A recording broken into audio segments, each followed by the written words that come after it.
We are streaming to YouTube now. I'm like panicking now. All right, because I haven't seen you in 3 weeks, we're not going to do a quiz because that would just be rude. So I'm going to have a sign-in sheet. So we'll have a future sir, if you don't mind, pull a piece of paper, put the date on the top. And please print your name clearly, because I need to be able to read it to give you points for being here, okay? So let's get that done. Now, what the quiz was going to be on today, well, it's not a quiz, was going to be on conversions, because that's where we left off, right? Yes. Conversions are extremely important. I can't overestimate how important it is to know how to convert, also to know how to convert and then round the final answer properly. So let's just throw up a question, we'll do it together, and then I'll throw you another one. So you guys can work on that on your own, okay? Let's do something that we've done before, time. Let's work with time. We've done time before, we all know what time is about. Let's just convert, I don't know, 1.6 weeks into seconds. Convert 1.6 weeks into seconds. So we're all familiar with these terms, weeks, seconds. This is not a big deal for us. Not a big deal for us. So we know how many days are in a week. 7. Is that an exact number? Yes. Why is that exact? Because it's, you just know it, right? How do we know it? Because someone defined it to be a week, right? A week is 7 days, that's the definition. All right. So how are we going to start this question, do you think? What unit should we start with? Weeks. Right, weeks. Multiplied by something. Now, do you happen to know how many seconds are in a week? No. I certainly do not either. So what unit has to go down here? Weeks. So they'll cancel, right? What unit do we put up there? What unit do you know relates to weeks? Days. We'll put days up here. That's not where we want to be, but that's getting us closer to our target, right? Yes. Now we've got to multiply it by something else, right? We've got to do another conversion. Well, do you know how many seconds are in a day? No. Neither do I. What unit has to go here? Days. Days. What goes on top? Hours. Hours. Well, I don't know how many seconds are in an hour. You might, but let's pretend we don't. So we're going to put hours here, right? Yeah. What do you put up here? Minutes. You all know there are 60 minutes in an hour, right? Okay. They're still not there, but I think you guys can all tell me what goes down here. What goes up here? That will give us seconds. Now, let's go through it before we start putting numbers in. Let's start crossing stuff out.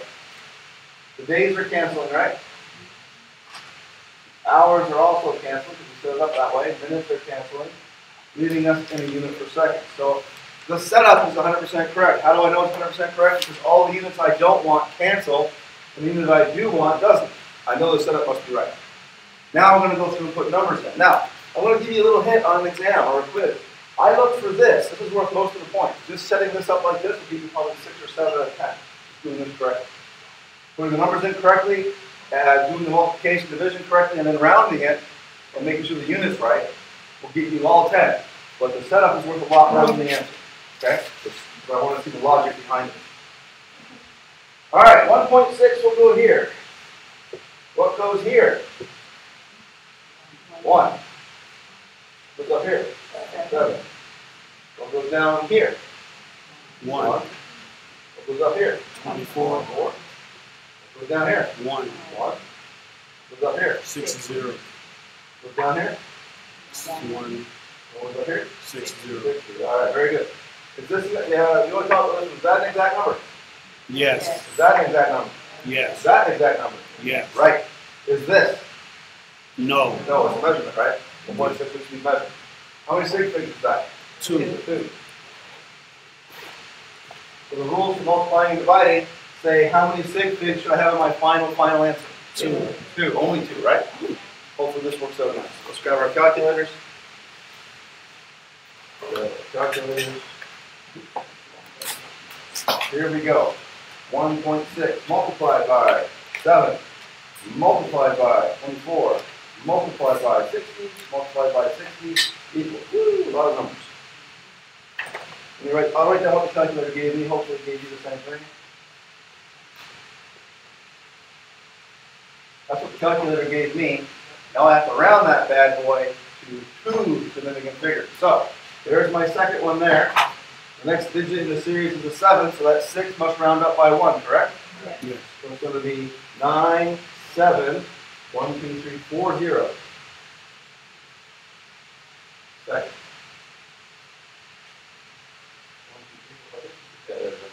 Now, remember, these zeros are not significant. They're placeholders, right? They're telling me the number is large, or they're telling me the magnitude of the number.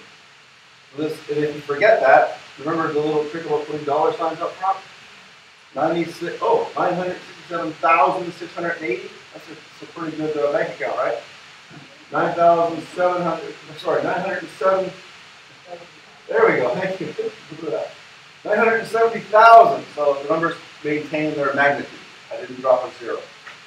So the numbers like this, sometimes it's really easy to drop a zero by mistake, just on accident. Well, that's one way to avoid it. Everyone kind of familiar with this? Remember doing all that? Yeah. Good. For those of you who have used it and practiced it, do you find it easy now? Mm-hmm. It's the way to do it now, right? It's just so much faster, so much easier than doing the other ways you learned. When I learned how to do this in high school, I often wonder why we were taught any other way. This is so easy and it always works. All right, let's get on for you guys to try. How many centimeters?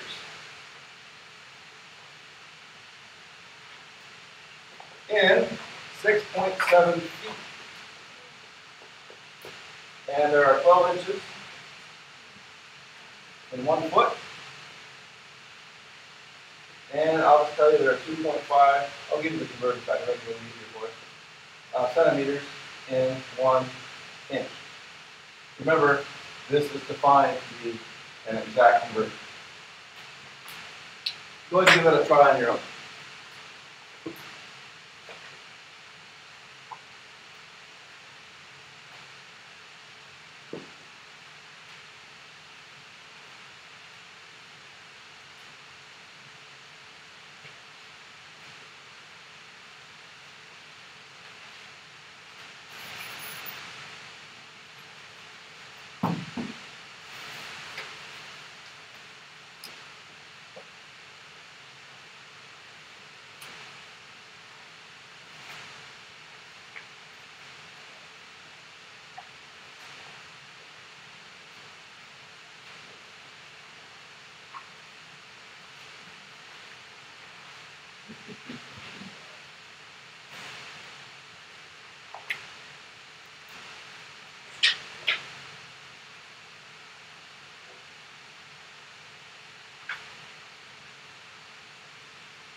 Yeah.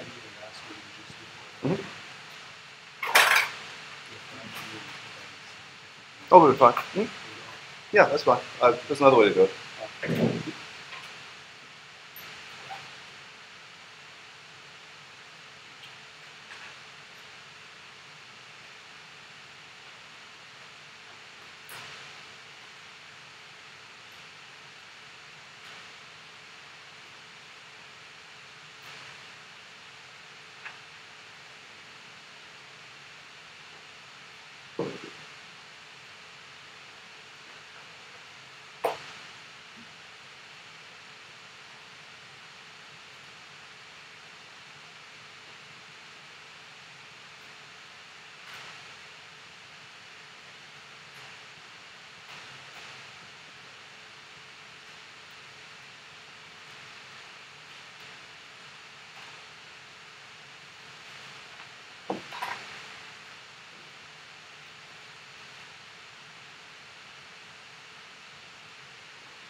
Everybody, we have a guest from the Academic Success Center. She wants to talk to you about all the great free things the ASC has offered. Please give her your full attention. All you people, you're taking course Chem 232 on chemistry for the allied health field, and the ASC is trying to do something special in this particular course because of the attrition rate. We want to guarantee a little bit more of a successful outcome as far as the grades are concerned. So they have hired a very special tutor, moi,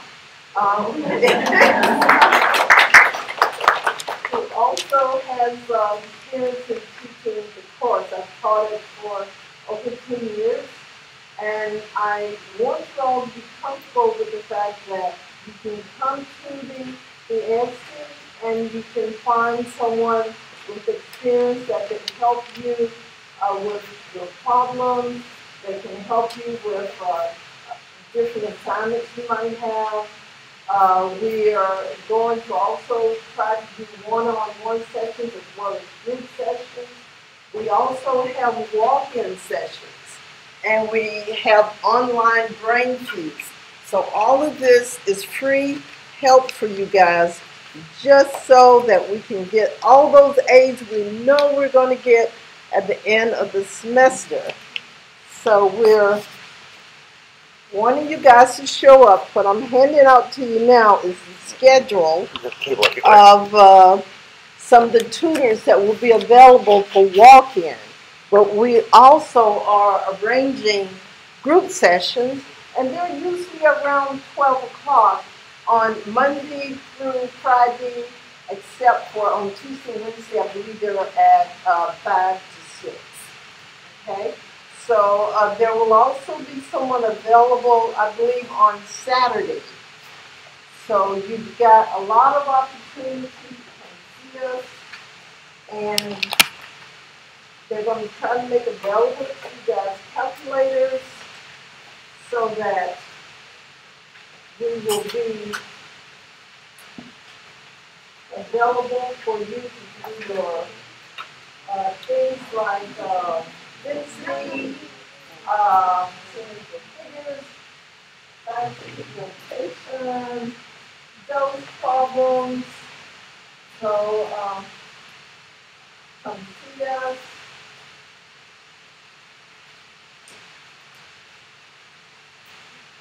And if you have any questions, you can also call us or get a hold of us online. Okay? You have a question for me? Oh, my name is Dorothy Sterling. Dorothy Sterling.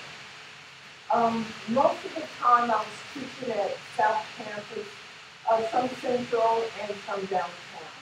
I think I've taught the past year before. I think that's Well, welcome to North Campus. We are the best campus one. I think everyone will agree, right? Yes. So if somebody see me, don't let me sit there waiting for you guys. I want to be kept busy, okay? How much was all this? How much does this cost? Let's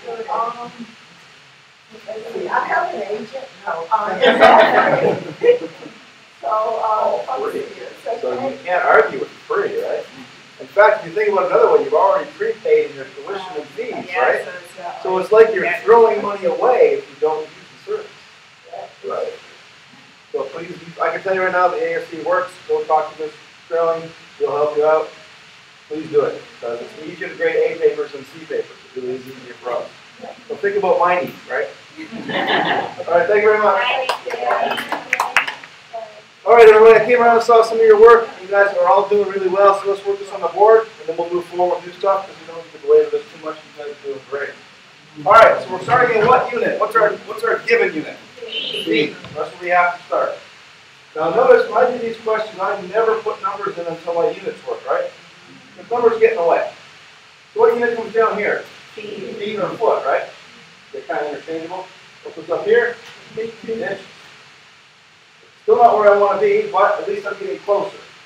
So now I have to, do another conversion. What comes here? Inch. Right, very good. Try that again. And centimeters. That's going to give us, so look at that now. The units I don't want are nicely canceling. It's a great feeling at the end of a question when everything you don't want just nicely cancels out. You know you're right. You're 100% sure you're right. So now, 6.7 comes here, right? 12, and 1, 2.54, and 1. You got what your calculator did you get? 200 something, right? 4. So that's how many sig figs? Right. How many over here? 2. How many are here? Exactly. Exact number, and this is also defined to be Exactly. exact. We don't round with these. We round with 2, right? 2 sig figs. So this has to be 2.0 times 10 to the 2 centimeters. Now it's one of these weird examples. They're not that common, but they're not uncommon. Whereas this is 3 sig figs. If I wanted to make it 2 sig figs, I could try 200, right? But that's only 1. I could try this, the old decimal trick, right? So now that's 3. There was no other way to do this but put it in scientific notation. And believe me, I just made this question out of my head. I didn't mean to do that. I mean, I probably wouldn't have done it if I had known, just so you know. But that's how it has to look at the end, okay? If you did everything right and didn't round it properly, you get 9 out of 10. It's still a pretty good score, okay? Everyone comfortable with that? All right, density. Move on to the next topic. Unfortunately, we lost, what, 2 weeks? Yeah. This will be a trip, man. Hold on to your hat. No, we're not going to cram. We're going to just have to do some creative things. By the way, chapter 8 is now at the end of the class. It used to be in the middle, now it's at the end. That's a good thing. No, I just moved the chapter. We're going to try to get to it, but I moved it. Anyway. Density. Now, density is a very simple concept, very, very simple concept. Density is the mass of something divided by the volume of something. That's density. That's what it is. Mass divided by the volume. So in chemistry, commonly, the mass is expressed in grams and the volume is expressed in milliliters. That's common. Now, keep in mind, it doesn't have to be. You can do kilograms over milliliters if you wanted to. It'd be weird, but you can do it. I think gases are sometimes expressed that way. I think they're grams per liter, actually. But that's usually how it's done. Now, I'm just going to say it on exams and stuff, it's always going to be grams and milliliters. Now, don't forget, what's another way of saying milliliter? Gram over cm3 Right. cubed. So that's another way you can see density expressed, grams over cm cubed, because milliliters and centimeters cubed are basically interchangeable, right? So that's density. And on your formula sheet on your exam, you will see D equals M over V, density with mass over volume. Okay? But I'm not going to give you the units. You're going to have to know how to use them when you do the question. How's that? Simple, right? No need belaboring these points. Let's do a study check. Now, in this study check, we're doing an experiment. Now, the experiment is called volume by displacement. Because the trouble is, in life, most things don't fit a uniform mathematical pattern. Most things are irregular in shape. Does that make sense? Like, for example, if you go to the parking lot right now, pick up a stone, that stone is not going to be a perfect cube. Nor is it going to be rectangular. It's only going to be cylindrical. It's going to be jagged and weird shaped, right? There is no way to measure it with a ruler and calculate its volume with mathematics. There's no way to do it. So we do what's called volume by displacement. Now, here's what I want you to think about. I trust, please don't tell me if you haven't, I trust everyone in here at one point in their life had a bath, right? Or gone swimming or something. You get into the bathtub, you don't have a nice warm bath, right? Do you fill the tub all the way to the brim? No, why not? It will overflow. As soon as you step into it, the water will overflow. Why is that? Because the weight. Right, you're adding your volume to the volume of the water, right? So the water will overflow. Now it's true that the amount of volume of you that you put into the tub is the amount of water that spills over the edge. They're equal. So, if I knew the volume of the water in the tub, if I knew it, and I jumped in the tub, and the water level rose to a certain volume, and I could measure that volume too, right? So I know the volume before I get in, the volume after I got in. If I subtract those two volumes, I know my volume. Does that make sense? So that's what we're doing in this experiment. Here we have a measuring cylinder called a granular cylinder. You put in 25.0 milliliters of water. You carefully place in a piece of metal, some object, stone, piece of metal, whatever. It sinks, the water level rises. So it started at 25.0, the water level rose to 33.0. So there's a difference in volume there. And that difference is 100% the object you threw into it. So to figure out the volume of the object, all you got to do is subtract. Subtract the smaller from the larger. So let's do this question together. Very simple. It only looks hard. Alrighty, here we go. What is the density? So it wants to know density. So a lot of times I'll make a little list. That's what I need to figure out. I'll put a big question mark there. Density, question. With the units. Notice it says it wants units to be grams and centimeters cubed, right? Okay, we're given a mass. That's good. So mass equals 48.0 grams. Now here's where a lot of people get confused when they do these kind of questions. They're given two volumes. Don't let that confuse you. If you're given two volumes in the density question, it's volume by displacement. Okay? So volume number one, or VI if you will, initial, would be 25.0. VF or V final, V2, however you want to say it, 33.0 milliliters. So, to get the volume of the object, it's going to be VF minus VI. Final volume minus the initial volume.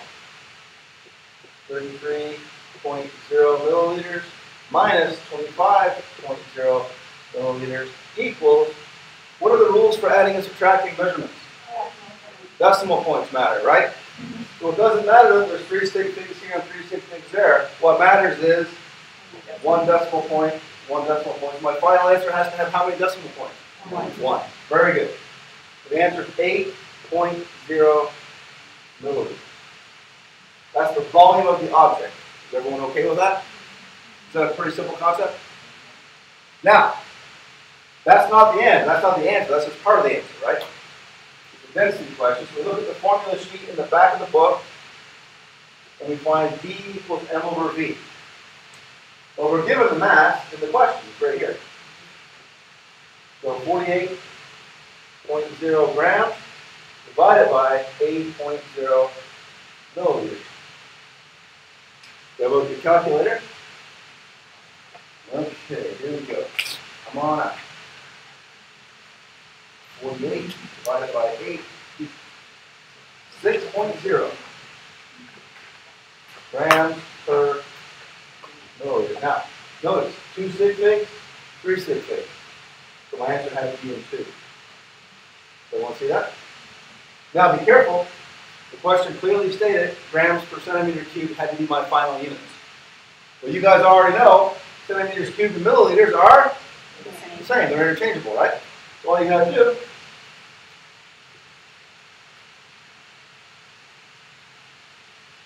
and if you would please put a square around your final answer, just so I can find them easily on. Yeah. If the question specifically asks for centimeters cubed, yeah, you get a point. But I don't normally do that on exam, personally. The book will, though.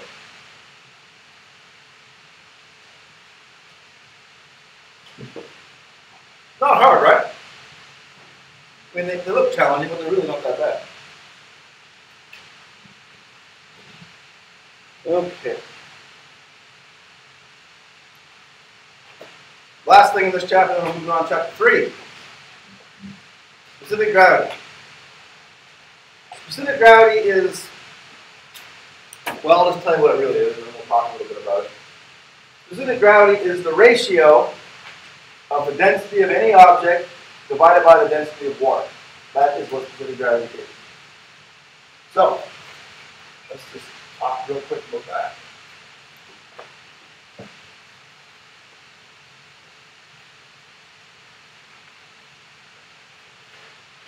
Specific gravity is the ratio of specific gravity equals the density of anything divided by the density of water. Now, densities are expressed typically in grams per milliliter. Typically in grams per milliliter. So the numerator will be grams per milliliter. The denominator will also be in grams per milliliter. No, I didn't put any numbers in yet. Don't worry about the numbers for now. If I have this divided by that, these cancel, right?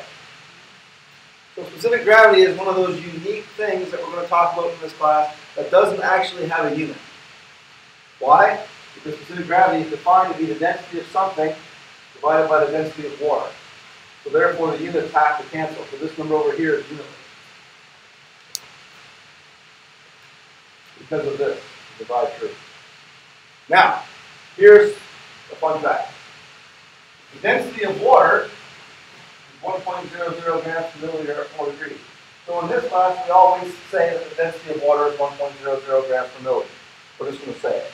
It's temperature dependent, that's true, but for ease of use, we're just going to say water is 1.00 grams per milliliter. Okay? But down here, this number is always going to be 1.00. Okay? So then whatever this number up here is the number over here. Okay? Now the reason we have specific gravity, the reason people use it, is because density is temperature dependent. And 4 degrees is cold. Most things aren't at 4 degrees. Like in the doctor's office, there's no way your doctor's office is 4 degrees. Unless they're trying to freeze you out. That's a refrigerator at 4 degrees. Okay? So we have density to correct, specific gravity is using to correct for temperature. Okay? That's all it is. And that's all you have to know, is what it is. I'm not going to ask you on the exam any difficult questions about specific gravity. I'm just going to ask you to define it. And it's the ratio of one density over the density of water. The density of water is 1 gram per milliliter. So let's just pause for a second and talk about that for just a second. The density of water is 1 gram per milliliter. and there are 1,000 milliliters in a liter, right? How much does a liter weigh? Every milliliter is a gram, and there's 1,000 milliliters in a liter. So how many grams is a liter? Not one. It's 1 gram per milliliter, right? How many grams in a liter? I can't hear you. What? 1,000. What's another way of saying 1,000 milliliters? Or 1,000 grams?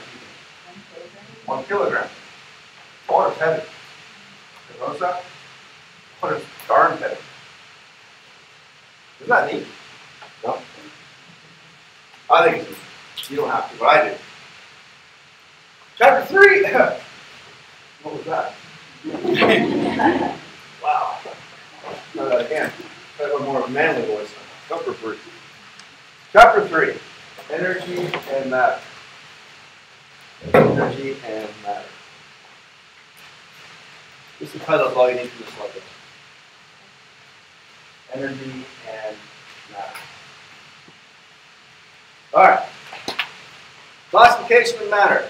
Before the early days of this class, like last 2 years ago, matter was defined as all things that make up the universe, right? And so that was what matter is. And I gave you back then, I want to give you a more exact definition. And now I'm going to tell you a more exact definition again. Matter is anything that has a mass and occupies a space. Anything that has mass and occupies a space. That's matter. Now, anything that has mass and occupies a space. So having a mass means you have, grams, right? Occupying space is another way of saying volume, right? Isn't that true? Right? So if I wrote this down, V equals M over V. That's mass, that's occupying space, right? Another way of saying matter is anything that has a density. If matter has mass, occupies space, matter is anything that has a density. Okay? Isn't that neat? Yeah, that's pretty cool, right? Come on, that's pretty neat. Anything that has mass occupies space. That is matter. So it's not enough anymore to say it's just all that stuff that makes up the universe. Now I want you to say it as a scientist, has mass, occupies space. Alright. Matter can be classified into 2 major categories. Pure substance, mixture. Pure substance have fixed or definite composition. What does that mean? That means that its composition is consistent throughout.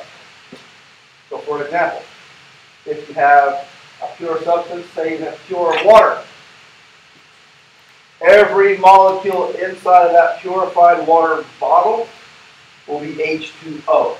There will be nothing else. Okay? That's a pure substance. If you had some, gold or carbon or oxygen or nitrogen, any of these elements up here, if you had, say, pure carbon, every atom in that sample would be carbon. Is that okay? So that's how it works. Pure substance. Now, a mixture contains 2 or more different things that are physically mixed, but here's the important part, not chemically combined. So they're just mixed together. That's called a mixture. 2 or more things mixed together physically, but not chemically combined. And think, if you will, salt in water, sugar in water, coins in a piggy bank, that kind of stuff. Those are mixtures. They're physically combined, but they're certainly separate. Certainly not chemically combined, excuse me. Right?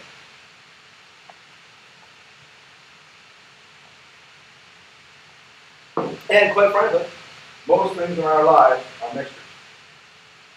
Pure things are rare, and they're hard to come by. Usually you have to put some work into getting them. For example, water, very hard to purify. Really hard to purify water. Why is it hard? For a lot of reasons. First of all, it's a high boiling point. If you do high boiling points, tend to be harder to purify because you have to put a lot of energy into it to make it boil. Water is really good at dissolving things. That's really good. So, for example, if you have a bottle, say if I worked for a day and I got 100 milliliters of pure, absolutely pure water, right? Pristine water. As soon as I open the tap, it goes to the atmosphere. carbon dioxide and water, and carbon dioxide and oxygen will dissolve into it almost immediately. Because water is very good at dissolving into two gases. Think about the fish in the ocean. They breathe oxygen and bleed it, but they get it from the water. They get it from oxygen dissolved in the water. That's why it's hard to get it. So if you go to like Publix or something, right, and you buy pure water, they don't call it pure water. Read the label very carefully. It's purified water, which means they've gone through a purification step, but the water's not pure. Like, it's not harmful either. I'm not saying it's going to hurt you. But as far as the chemist is concerned, that water is not pure. I would take them to task on that. I'm sure if I measured that water, there's oxygen in it for sure. Absolutely positive for sure. Probably carbon dioxide in it too. The pH is probably not 7. Well, they can afford it too. Anyway, yeah, it's really hard to purify water. Usually what they do is reverse osmosis purification, and that removes most of the salt. But you can't get gas out of water, like CO2 and oxygen, you get that out of water, it's very difficult. All right, so pure substances and mixtures. Elements, compounds. Now, pure substances are a type of matter that fits different composition. First example, elements. Elements are composed of one type of atom. So this table over here on the wall, periodic table of the elements, every one of those elements on that table can be made pure. And if they're made pure, they contain one type of this thing called an atom. So for example, if you will, my favorite element is gold. AU, that's gold. Second favorite is silver. Third is platinum. Fourth is palladium. This is called the noble metals. This is where all the money is in the periodic table. Gold, silver, platinum, palladium, all very expensive. But you can get them pure. You can buy them pure. You can own them yourself if you want to. And they contain one type of atom. If you have pure gold, every atom in that bar of gold is gold atom. If you have a bar of platinum, that means every atom in that bar is platinum. Nothing else. Okay? Compounds. Compounds are composed of two or more elements combined in a certain way. For example, the most common compound everybody knows, H2O. It's combined in a certain way. It has 2 hydrogen atoms and 1 oxygen atom. So this can also be purified. Compounds can be purified, elements can be purified, but it's hard. Challenge.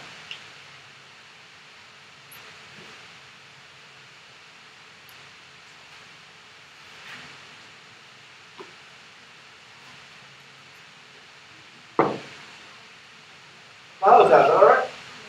Pretty simple, right? And here, what they're showing you here is aluminum. Aluminum, not silver. Table salt. Let's talk about this. Now, I show this slide for a couple of reasons, because I think it's kind of fun. And it also kind of tells us about another compound that we have in our society called sodium chloride, right? That's table salt, or salt. Not table salt, it's salt. So salt is 1 sodium, 1 chlorine, or chloride. So here we have the 2 base elements that make up sodium chloride. Chlorine gas, sodium metal, will combine to make sodium chloride. This is what you shake on potatoes and stuff, make it taste better. Now, I like this slide. First, it shows a little bit of a point, but it's also really kind of interesting. This is chlorine gas right here. Yellow gas, right? You don't see it on the Earth unless people have made it. Okay? It's not stable. It was the first chemical warfare agent used in World War II by the Germans. World War I, First Great War. It was the first type of chemical weapons that had ever been used on a huge scale, right? What they did was they took these chlorine gas, they made chlorine gas, and they put it in big canisters, like big gas canisters, right? And they rolled these canisters out to the trenches in World War I, the trench war. So the French were over there in their trench, no man's land was between, and then the Germans were in their trench, right? And what happened was the Germans had all this chlorine gas in cylinders lined up on the trench, okay? And then when they waited for the wind to blow the right way, when the wind was blowing at the French soldiers, they opened the canisters of gas and let the chlorine spill over, right? Now chlorine gas is heavier than air, so it sinks, okay? You release it in the atmosphere, and it will run along the ground. It'll just move along the ground. Okay? And it's yellow, right? It's like this color. It's not quite as brilliant, it's that color. Now imagine if you're a French soldier in the trench, right? And you see this yellow cloud coming. You don't really know what it is. You know it's not good, but you don't know what it is. Because normal people didn't know what chlorine gas was. Not even today they don't. So you're sitting there in your trench, and you're watching this yellow glass come over, and it fills your entire trench with chlorine gas. Because it's heavier than air, right? So it sinks down into the trench. So here you are, going to your own business, this yellow cloud comes over you, hits you, and immediately the chlorine gas reacts with water in your eyes, in your lungs, in your mouth, your skin, starts making hydrochloric acid. That's one of the things it does. Okay? Your eyes start to burn immediately. You start to see, you can't see. Your eyes will basically, if you don't get it washed out quick enough and get too much, you'll be blinded by it. You're probably going to die if you don't get help really, really quick. And it's really, really bad. So chlorine gas, my whole point of this story was, chlorine gas is really nasty stuff. Okay? Very, very dangerous. Sodium metal is also very dangerous. Sodium metal is you can't find sodium metal on the earth. You can't. You can find sodium, what's called ion, and we'll get to that chapter 4 what that means. But sodium metal is not found on the earth. Purified sodium metal, because it's highly reactive with water. And this planet has anything that has a lot of water on it, right? So sodium metal, the atom sodium, reacts violently with water.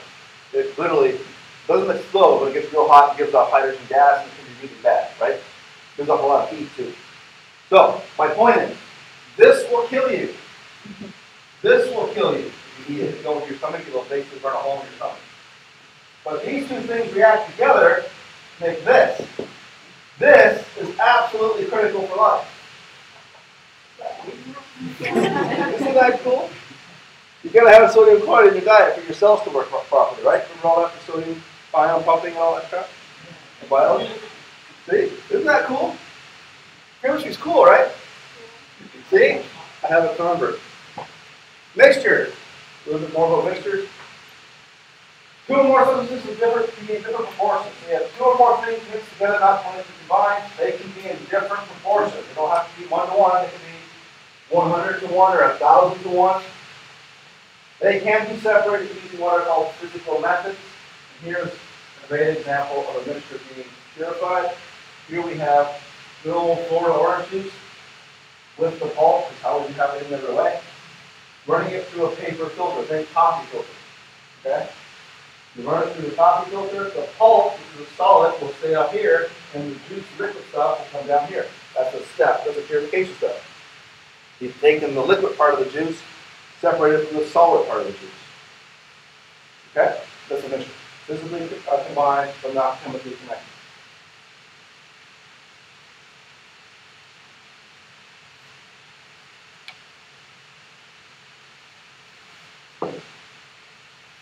Not so bad, right?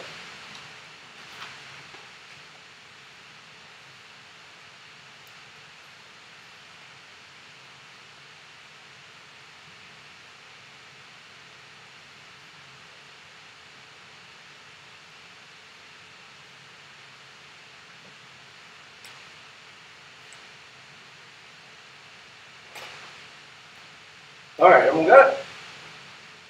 Homogeneous mixture. Write that down, homogeneous mixture. It's a mixture that has what's known as a uniform composition throughout. A uniform composition. The individual parts of the mixture are not visible. The thing looks like one continuous thing. It doesn't have any differences in it. When you look at a homogeneous mixture, think of things like vanilla ice cream. You have vanilla ice cream, not rye, not the expensive stuff. Cheap stuff, right? Has just ice cream all around, or think chocolate ice cream, not expensive chocolate ice cream, cheap stuff. It's the same thing everywhere you look inside that tub, right? Now, that's homogeneous. Also think sugar water. You dissolve sugar in water, that's homogeneous. Oh, let's talk about another great homogeneous mixture, yeah? Kool-Aid. Yeah. See, there's a few fans. Kool-Aid's the best. Kool-Aid, you make it with what? Water, sugar, Kool-Aid packet, right? That's how you make it. When you dissolve Kool-Aid, sugar, and water together, everything dissolves in the water, doesn't it? That's a homogeneous mixture. Because if you look at that mixture, you pour a little bit in the glass and you look at it, I like the red one. I love Kool-Aid. The flavors and colors is great. What's your favorite? You ask a little kid what their favorite flavor is? I like purple. I love flavor. I love it. It's great. But then it gets confusing because orange is a flavor. Anyway, you look at it, seriously, right? You look at a thing of Kool-Aid, it's red, red, red, red. Looks the same from top to bottom, doesn't it? That's homogeneous. It's definitely a mixture though, right? Because for sure, water is not red. It doesn't taste sweet. Okay? But it's homogeneous. You can't see the individual parts and pieces of the mixture. They're all combined together. And it's homogeneous. And they use brass for example here. I like my Kool-Aid example better.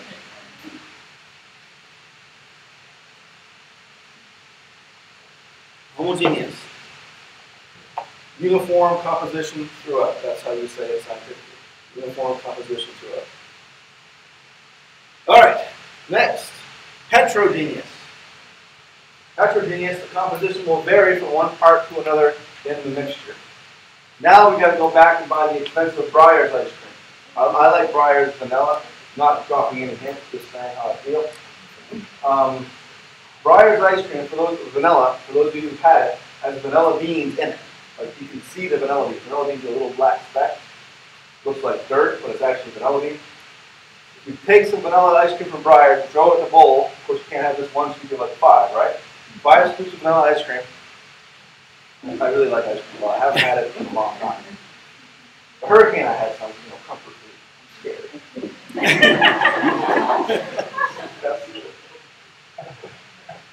Anyway, so Breyer's vanilla has little black specks of vanilla bean all through it, right? So that's a heterogeneous mixture. Why? Because it's not the same throughout.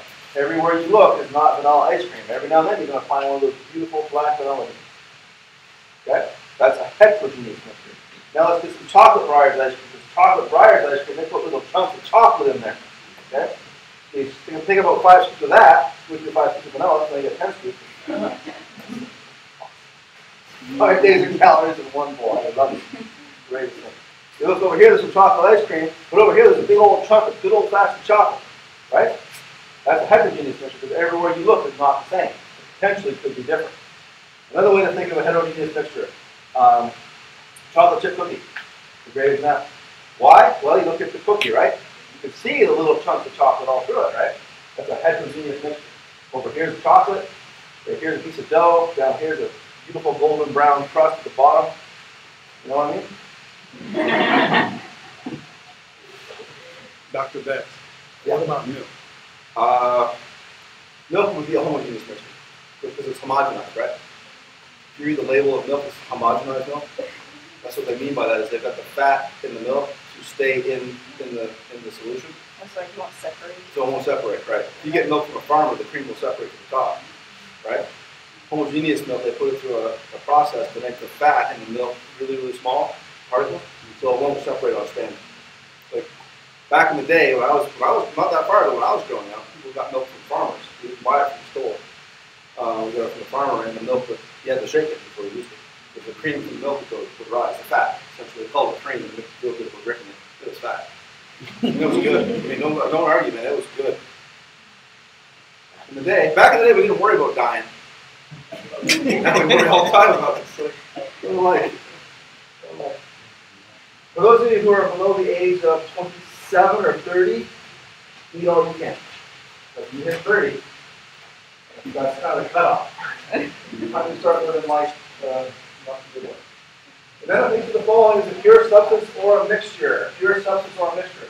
Pasta tomato sauce. Mixture. Definitely a mixture. It's a good mixture. Put a little bit of basil in there, you're good to go. Aluminum foil. Mixture. Pure substance. Very good. Helium. Pure substance. That's the elements right here. Aluminum's right here. Helium's right here. And air. Oh, tough one. Air is a mixture. Very good. It's a mixture of gases. Can anyone tell me what gases are in the air? Nitrogen. Carbon dioxide. Oxygen. And Water. The last one I always give people. It's argon. Oh. Not very much. It's not very much, but there is some argon in the atmosphere. Then if you see the following, as homogeneous or a heterogeneous mixture? Good old hot fudge sundae. Heterogeneous. Shampoo. Homogeneous. Sugar water. Oh yeah, there you go. D5 is a heterogeneous mixture. I'm always hungry. I can't remember a time in my life when I wasn't hungry. States and properties of matter. Drop the title down, please. Now you have to ask yourself, what's better, peach pie or apple pie? Apple pie. I think we need a taste test. We need to go get a couple of pies. These strawberries are good. Those blueberries are good. Those ice cream and all that stuff. I do have a soft spot for it, so I don't buy it. Just the title is all you need, guys. States and properties of matter. States and properties of matter.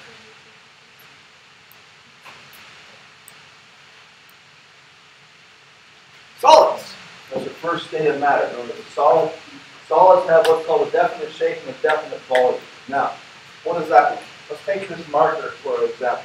This marker is solid. I think everyone will agree it's a solid. This marker will have the same shape and the same volume for the rest of eternity unless something else acts upon it. Like, say, for example, lightning strikes it or you grind it down into powder. This thing has a definite shape. The shape is not going to change. And a definite volume. The volume is not going to change.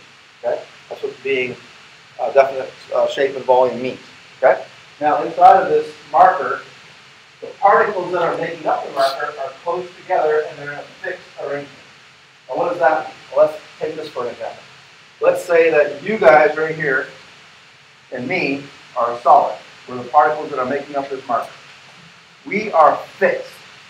You guys can't move. I can't move from this location. Okay? Now, that doesn't mean I don't move at all. In fact, all of us are vibrating. We're all kind of,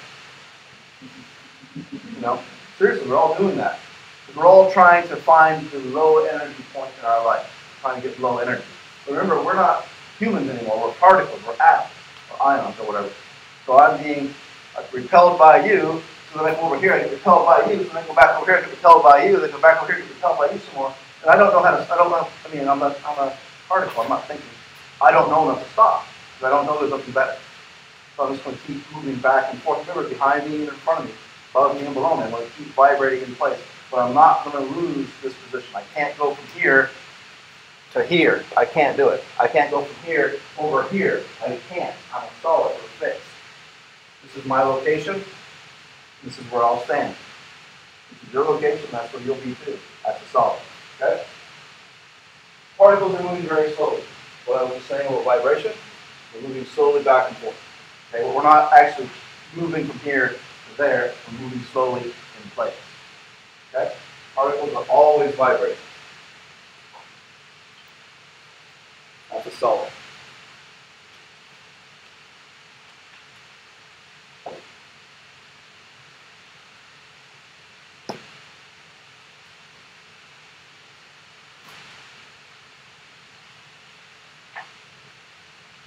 How is that? Is that pretty simple?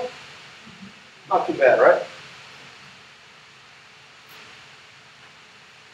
There's a crystal of amethyst. Kind of pretty.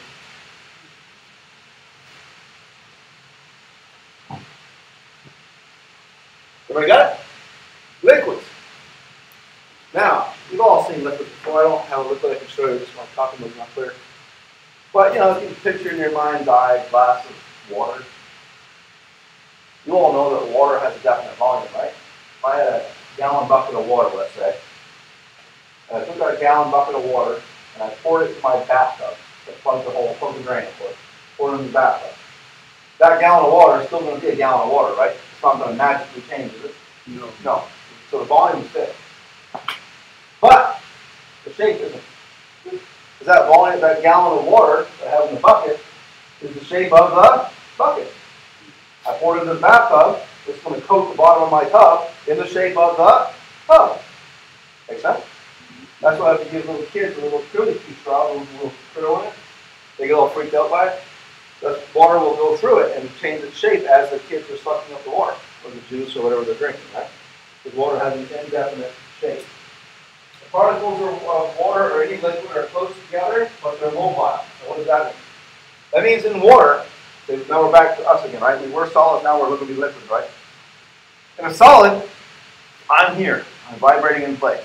But as a liquid, I can hang out here, and I can vibrate my way over to here, and I can vibrate my way over to here, and I can go back over this way. And so can you guys. You guys can all move around.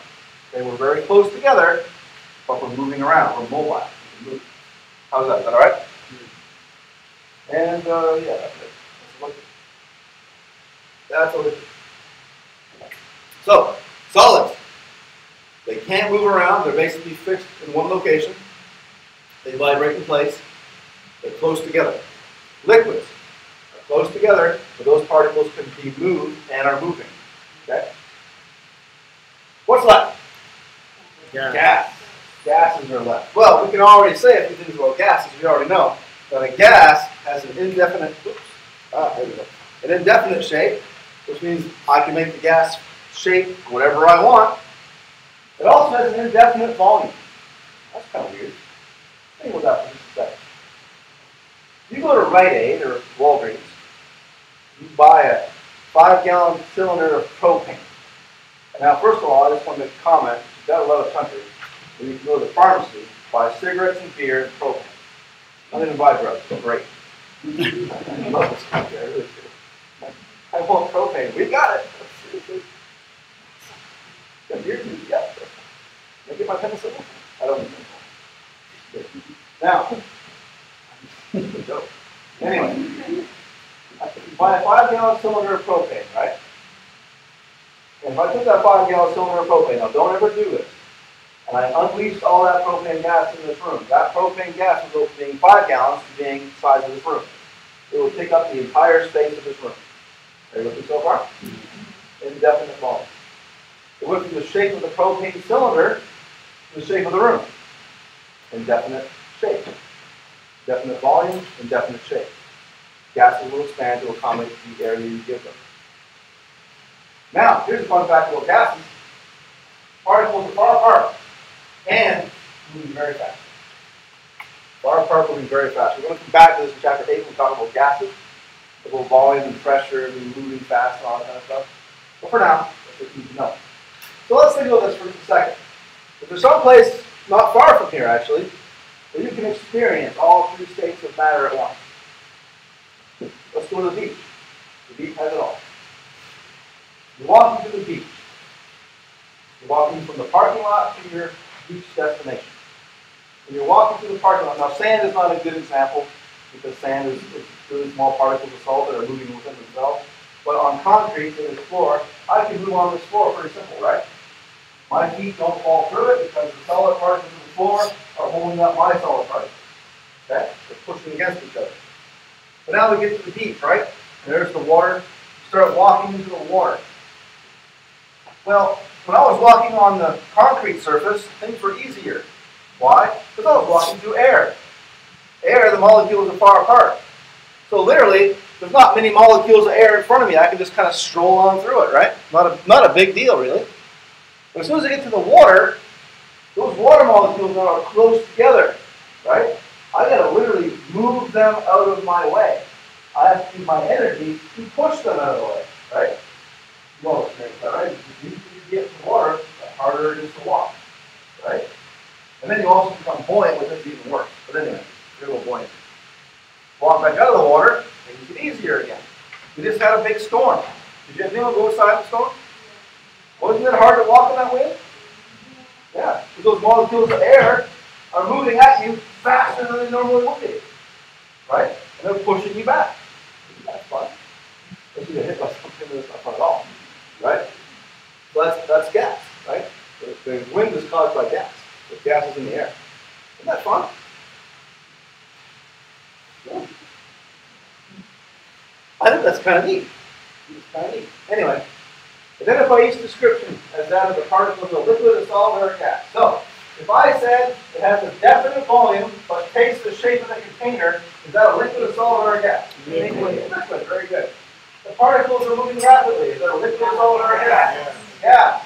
Particles fill the entire volume of a container. Gas and liquid.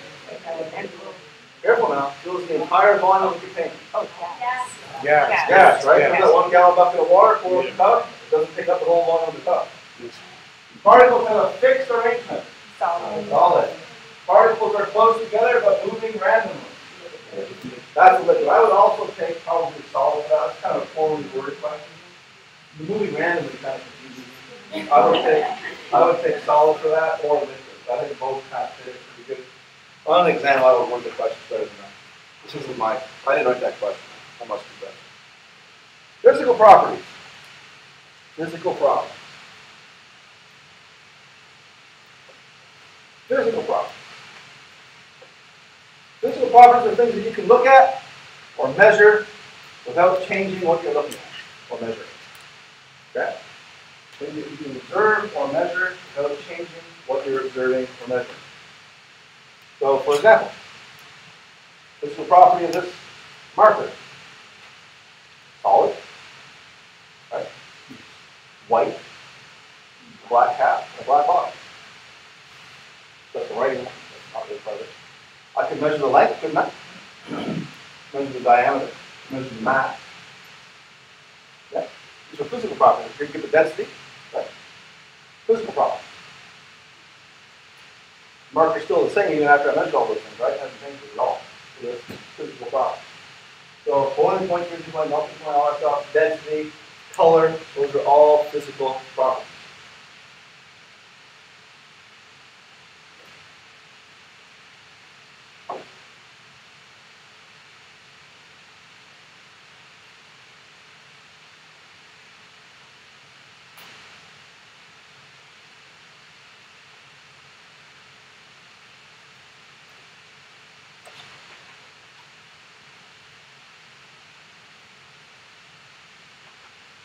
How's that? Is that all right? Pretty straightforward, right? Physical properties. Oops. Yeah. Oops. Let's do this one in check. Let's study check while we're here. Identify the state of matter for each of the following. Vitamin tablets. Solid. Solid, right? What about eye drops? Are they solid or gas? What about vegetable oil? Candle? Solid. Air? Gas. Those are all the states, man. Forget about that. Study check. It's a good one. All right. Physical change. Physical change occurs when you go from one state of matter to another. That's one way to do a physical change. One state of matter to another. So going from a solid to a liquid, liquid to a solid, these are called physical changes. When you do a physical change, here's the key point. No change in the identity or the composition of the substance. When you take water, for example, frozen water, that's ice, you melt it.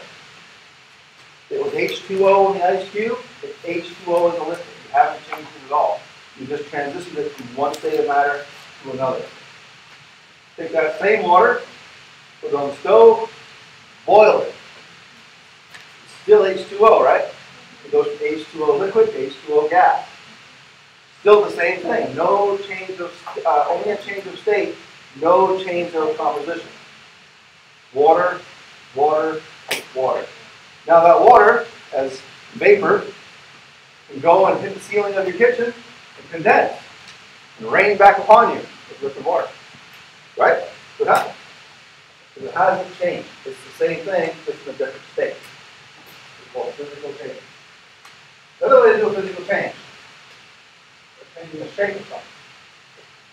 So I had an ice cube again. We had a big block of ice, right? Took a big hammer and I cracked that ice in two pieces. Is it still ice? Absolutely, I just changed the shape, right?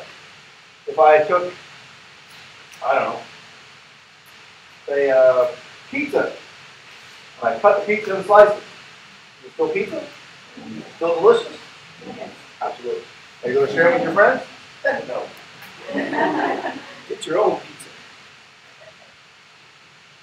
Right? Don't say you have never done it.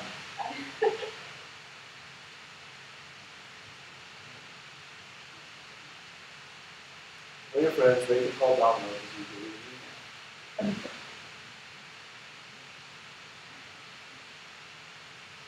Everybody got it? Study check.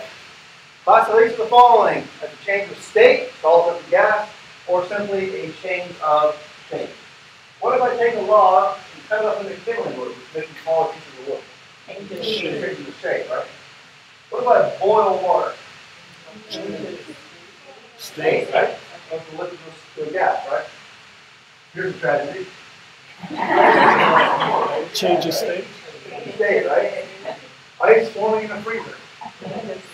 Say, cutting up dough into strips. State. Okay? These are all physical changes, two different kinds. Chemical properties. Now, this is not the same thing as a physical change. These are chemical properties. They describe the ability of a substance to, first of all, interact with other substances and then to change into something new. They're describing the ability of something to actually interact and change into something new. Now, this is a great time to talk about your silver. You know, most people's grandmothers, mine had, big old silver collection. Not too big, but nice. Nice little silver collection. Forks, spoons, you know, back in the day, silverware is called silverware because it used to be out of silver, right? Now it's made out of what? Anyone know what silverware is made of now? Stainless steel. Stainless steel. Because silver is just way too expensive now. You can still buy silverware that's actually silver, but most people who own stuff like that never use it. That's not. That's our good stuff. Put that away. That's for company. When a company comes over, they're not good enough for our silver. My mother had this set of plates together when she got married to my father before I was born, and they sat in the cabinet my whole life. Like, Mom, what are those? Those are our good plates. Like, why don't we ever use them? For company. Okay. My grandparents came over. The plates stayed in the cabinet. We got the old stuff out. I was always confused by this good china.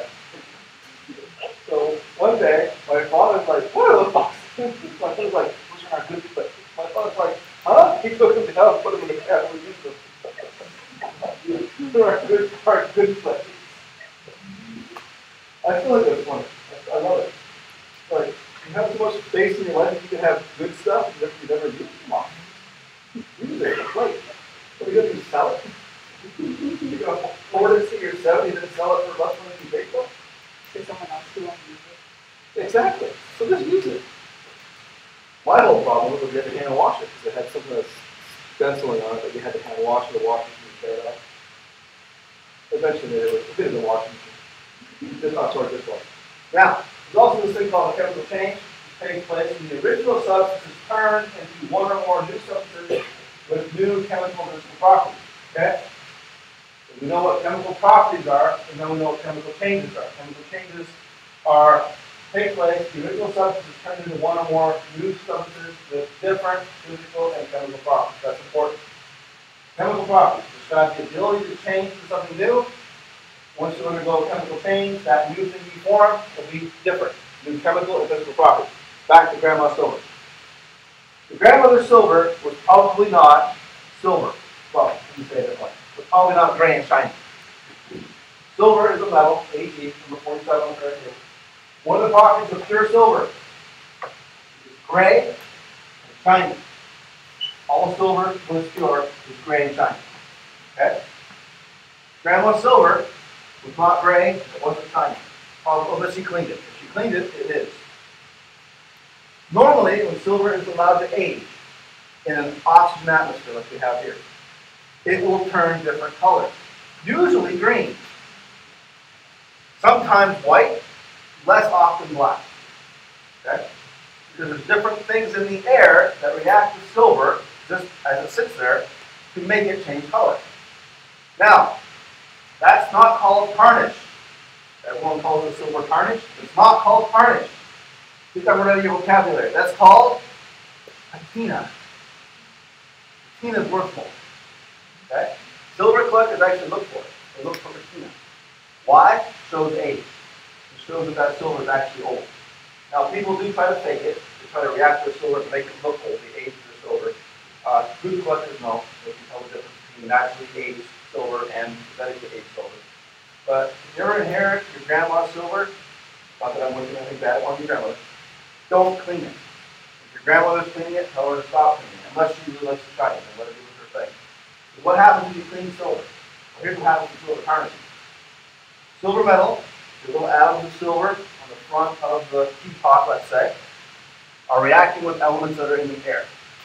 Okay, let's say it reacts with oxygen. When silver reacts with oxygen, it makes a molecule called silver oxide. That's silver tarnish, if you will. I believe it's black. I believe the color is black. I have to look it up. The grandmother wants to clean that off. It doesn't look good. It looks unsightly, right? And you clean it off. So silver tarnish remover, right? Silver polish. What you're doing is you're not removing the oxygen from the silver. You're removing the entire molecule of silver oxide. Okay? So that entire molecule of silver and oxygen is cleaned off. And now it's shiny again. And everybody's happy. Trouble is, if you do that over time, give it enough time, your silver will literally become thin. You're literally wiping away one molecule or one element of silver at a time. Okay? Now over the age, silver, say you had silver for, say, 3 generations, that's about 300 years, right? Well, 150 to 200 years. Imagine 200 years of cleaning the same silver. Eventually, the silver is going to become very, very thin, right? And some silver at museums, if you go to museums, you see really beautiful pieces of silver. They're so thin, you can't touch them. You have to be very careful to touch them. You put dents in them. So that's how thin it's become because people just kept cleaning it over the centuries, right? Don't clean it. Clean it. Let it clean it. I've seen some beautiful green pieces of silver that just clean it over really, really beautiful. Worth absolutely good. A lot of money. That's why museums usually have them because they're very expensive. Now, that silver patina, that black or green or whatever color patina, that will no longer oxidize. That will no longer tarnish from that point on. Because silver patina or silver oxide or silver sulfide or whatever it is non-reactive. So you change not only its chemical properties, you made it react with silver to non-reactive, different chemical properties, right? Silver was gray and shiny.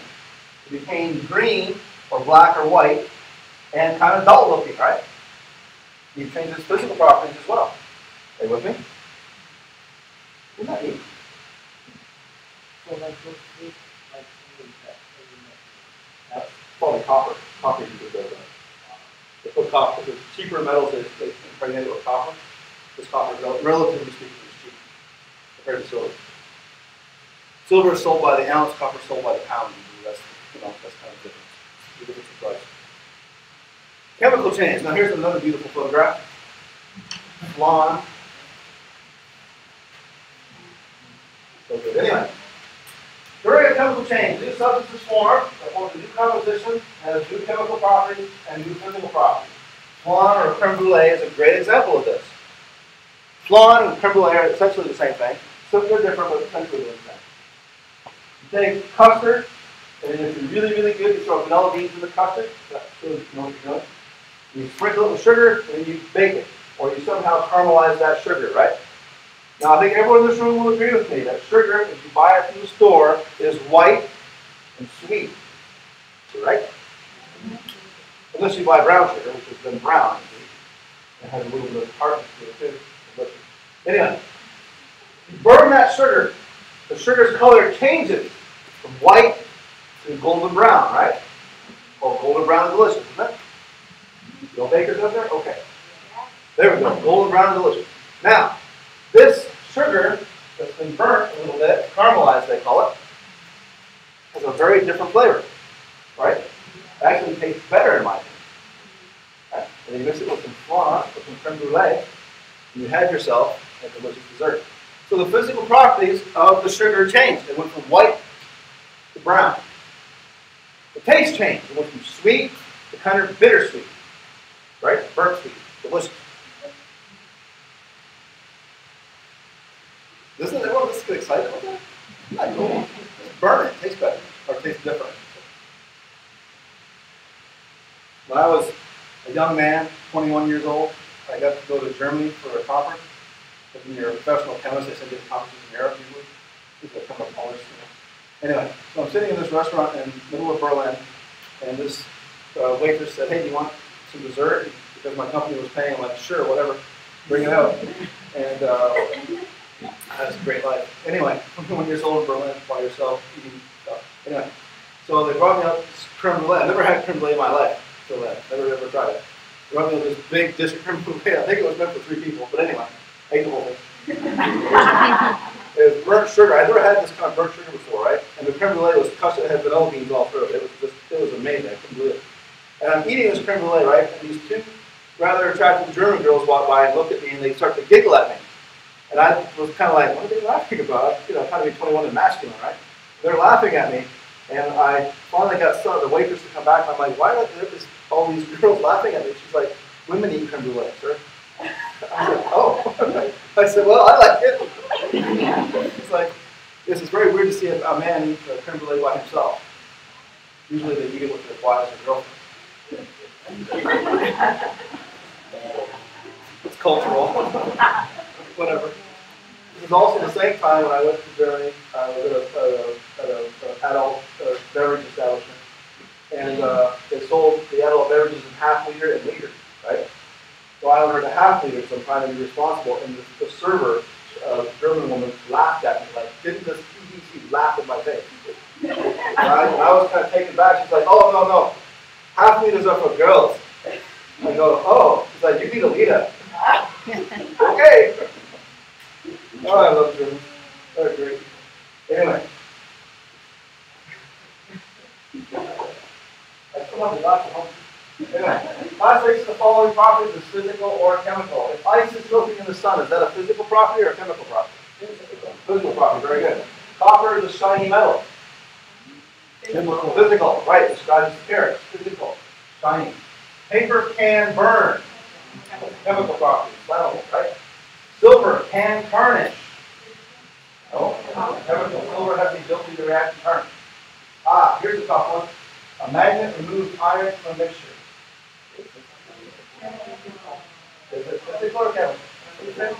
It's, well, that's the question there. That's the question. The iron in the mixture, is it the same once it's on the magnet? Is the iron the same? So the iron hasn't changed from being in the mixture to being on the magnet, has it? The iron is still iron, right? So it must be a physical property, right? Because the iron itself hasn't changed. Is that okay? So that's a physical property. Magnetism is a physical property. Or being magnetic, or whatever you want to say. Okay? Pretty neat, right? I think it's kind of neat. Here's another one. Classify the following changes as a physical change or a chemical change. Here's a tough one. Burning a candle. That's a chemical change, right? Does everybody agree? Some of you are thinking it's physical, I can tell. Some folks think it's a physical change because you burn a candle, the wax around the wick is melting, right? That is a physical change. The wax melting is physical. But the wax burning, or the candle burning, that's a chemical change. The burning is a chemical change, okay? So in a candle, there's really 2 things going on. The burning is the wax burning to form the flame, right? And the wax is also melted, so that's a physical change of the wax. But the burning part, that's a chemical change of the wax. You all knew that, right? That the fuel for a candle was the wax, right? Not the wick. That's kind of neat, right? If ice melts in the street, is that physical or chemical? Physical. What if you toast a marshmallow? Is that physical or chemical? Chemical, very good. Cutting up that pizza. Very good. Iron is now rusting on an old car. Chemical, very good. Not hard, right? Not hard at all. Not for you guys, anyway. Oh, you know what? Let's take our 10-minute break here. It's a good place to stop, and we'll come back in like 10 minutes. Sound good? Please, sorry about all the cables and stuff. Be mindful of my equipment, please.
Dr. Beck, did you change the date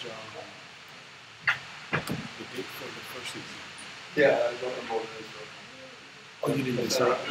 around the syllabus, right? Oh, it's on the syllabus? Yeah, the new one I sent around. Should be on that, I thought. Okay.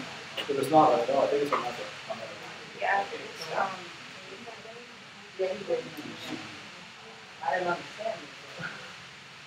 Yeah, I seen It's the October live. 6th. October 6th? Oh, hopefully that's a Friday. Should be. If it's not, it'll be that- October it'll 7th be is that Saturday. Friday. Yeah. October Yeah. 7th is Saturday. October 7th, Saturday? Yeah, it is.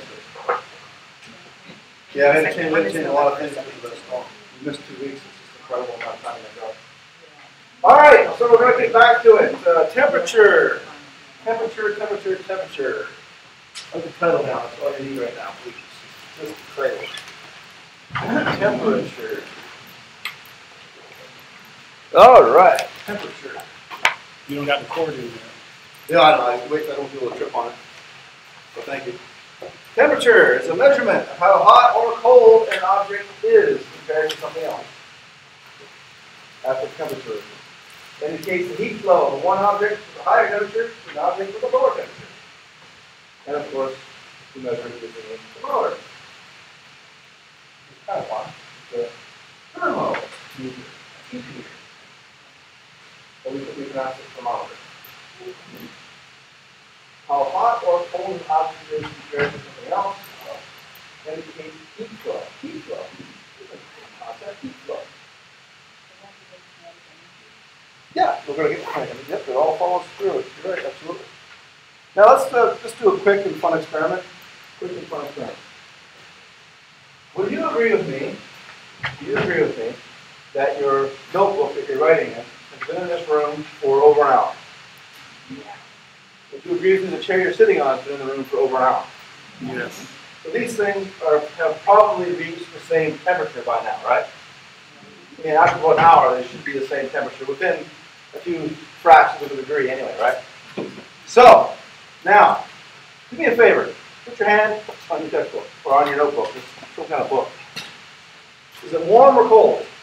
Cold. Cold. Put your hand on the middle part of your chair. Is it warmer or colder than your notebook? Colder. Colder. Didn't we just agree, didn't we all just agree, that the temperature should be the same? We all agreed on that, didn't we? Or most of us did. So what's going on here? Because of the material. Temperatures are the same though, aren't they? Different materials, right? So your hand and your body, really isn't all that good at measuring temperature. What your hands and your nerves are good at is sensing changes in temperature. In other words, the book is what they call insulated. Heat from your hand doesn't flow into it very easily, because your book just doesn't accept it very easily.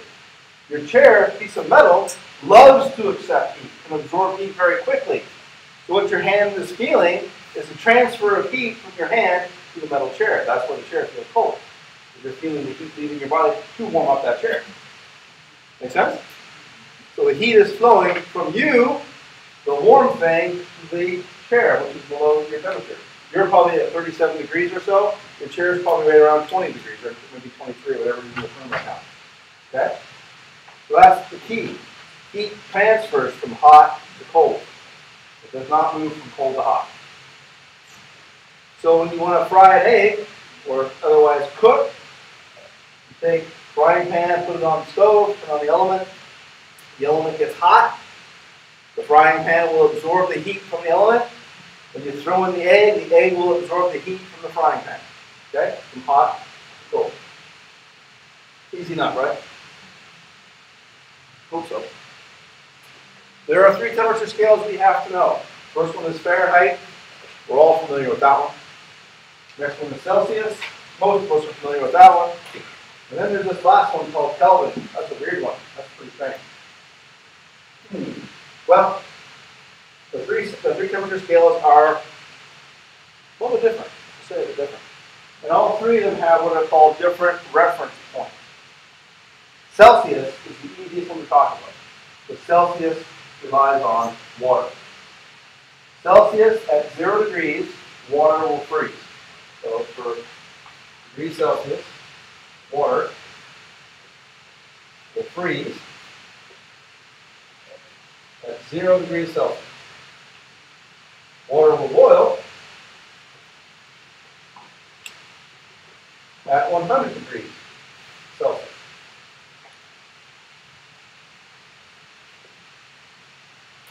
Okay, that's the reference points for Celsius, is water. So 0 and 100. Freezing, boiling. Fahrenheit is not based on water. I'd have to look it up to be 100% sure, but I think it's a calcium chloride solution. So it's a solution of essentially rock salt in water. Celsius, water will freeze at 32 degrees Fahrenheit, and 212 is the boiling point of water. So water doesn't go to 0 in the Celsius scale. It actually stops at 0, and that's where it freezes. So that's Celsius, Fahrenheit, and then there's Kelvin. And Kelvin does not have a degree symbol. Kelvin just put the letter K. Kelvin is not based on water either. Kelvin is based on this other phenomenon known as absolute zero. We may have discussed it 3 weeks ago, I don't remember. But absolute zero is the coldest theoretically achievable temperature in the universe. It's the temperature at which all molecular motion will stop. When we talk about solids and how they vibrate in place, the little particles will vibrate in one location. At 0 degrees Kelvin, that's where all that motion is supposed to stop. That probably is. That's the question. I put a little disclaimer there. It is theoretically achievable, but I don't think anyone's ever done it. And then if you never get there, how are you going to measure it? Because there's nothing new. So they've got down to nanokelvin. They've gotten really cool. So Kelvin is based on the phenomenon of absolute zero. Coldest achievable temperature in the universe. It's called 0 Kelvin. Absolute zero. Now, water will freeze at 273 Kelvin. Water will boil at 373 Kelvin. Okay? Those are the water, freezing, and boiling temperatures for all 3 scales. Now, the reason I jotted this up here is I wanted to show you that between 0 and 100, there's 100 degrees. Right? Pretty simple. Between 273 and 373, there are 100 degrees. Okay? So, Kelvin and Celsius are relatable that way. 1 Kelvin degree, or 1 change of Kelvin, and 1 Celsius degree is the same magnitude. In other words, the amount of energy I need to increase the temperature 1 degree Celsius is the same amount of energy needed to go up 1 degree Kelvin. Okay? Everyone looking on that so far? Now, between freezing and boiling, in Fahrenheit, unfortunately, is not 100, it's 180. So you can't just directly interchange Celsius to Fahrenheit. That's a little bit more complicated than that. Switching from Celsius to Kelvin, when I show you the formula, very simple. Very, very simple to do that. Okay? Now, everyone in this room is familiar with Fahrenheit. That's the system that we use in the United States. Canada and most of Europe, most of the world, I think, is now on the Celsius scale. They use Celsius to determine temperature. And so far, no one's adopted the Kelvin scale for standard temperatures yet. It's kind of fun if we did that. The volume is 373 degrees outside. Okay, now, in Celsius, room temperature is right around 20 to 24 degrees. Somewhere in there is what people generally consider room temperature. That's comfortable. Right now, this room I think is a little bit warm, so probably on the high side of comfortable. In Fahrenheit, most people would say 73 to 75. Comfortable, right? Everyone agree? If I brought you into a room that was 74 degrees Fahrenheit, you're not really going to notice it. It's not a big change. The amount of energy to go from 73 to 74 is not that big of a deal. So, in other words, to change 1 or 2 Fahrenheit degrees is not that much. Changing 1 or 2 Celsius degrees, though, you'll notice that. If I go from 22 to 25, that's definitely a noticeable change. It takes a lot more energy to change 2 Celsius degrees. Okay? So they're not interchangeable. They're not interchangeable. So the formula to convert Celsius to Kelvin, or sorry, pardon me, Celsius to Fahrenheit, and Fahrenheit back to, that's going to give you the formula. And Fahrenheit back to Celsius are more complicated. Now, the formulas are on this sheet. I'm going to write them on the board because I think this slide's a little busy.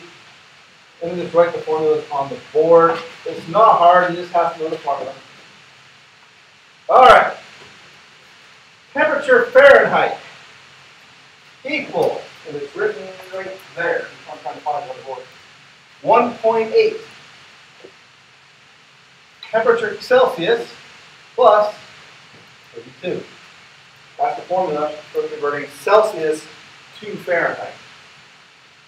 So degrees Celsius to degrees Fahrenheit.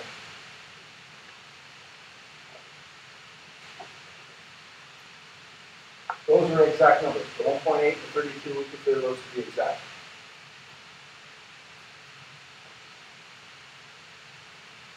So that's how you convert from Celsius to Fahrenheit. Now, what if I wanted to go from Fahrenheit to Celsius? A little bit, well, not that much different.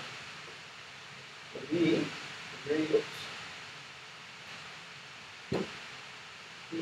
Fahrenheit minus 32, all divided by 1.8. Just rearrange this formula and you'll get that. Yeah? I can't hear you. What? Oh, we haven't done anything yet. I'm just using the formula. We'll do problems in a minute. I'm just going to have the formula down in your notes. Okay? So this is to go from degrees Celsius to degrees Fahrenheit. This is to go from degrees Fahrenheit to degrees Celsius.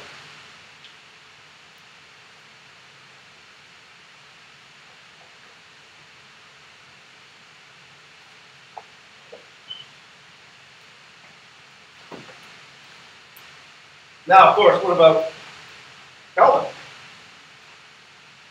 Degrees Celsius to Kelvin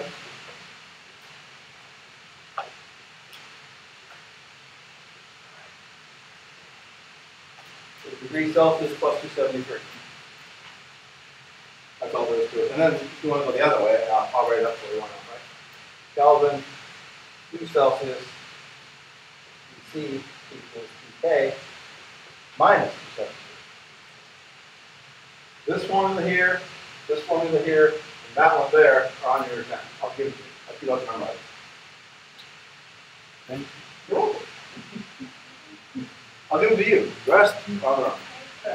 There's a few more thank yous. Anyway, for those of you on your exam, don't memorize it. This one here, though, won't be. So just you can extract it from this one. It's not that hard.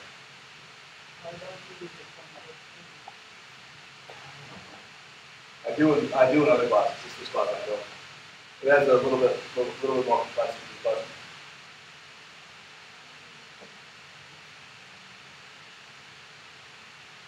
Adding, teaching more finger figures to the little switch. So you guys okay with this so far? Let's do a problem. A person with hypothermia has a body temperature of 34.8 degrees Celsius. What is that temperature in Fahrenheit? All right. Pretty standard question. A person with hypothermia has a body temperature that has fallen to 34.8 degrees. All right? All we got to do is convert that temperature to Fahrenheit. Fair enough.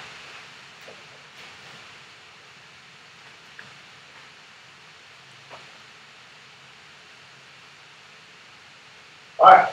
So let's write down what we have. We have Tc equals 34.8 and Tf is question mark. So when we go to the back of our exam, all the formula sheets, periodic tables, everything will be in the back of the exam. Feel free to tear those things out if you want to. We go to the back of the exam, we look for a conversion factor that will give us Tf, and it's that one right there. So if I were you, I would write it down on my exam paper. Tf equals 1.8 Tc plus 32. All right. And then you simply plug the number in. 1.8 multiplied by 34.8 plus 52. All right, got with your calculator. Here we go. 1.8 multiplied by 34.8 plus 32. Everybody get it? 94.6.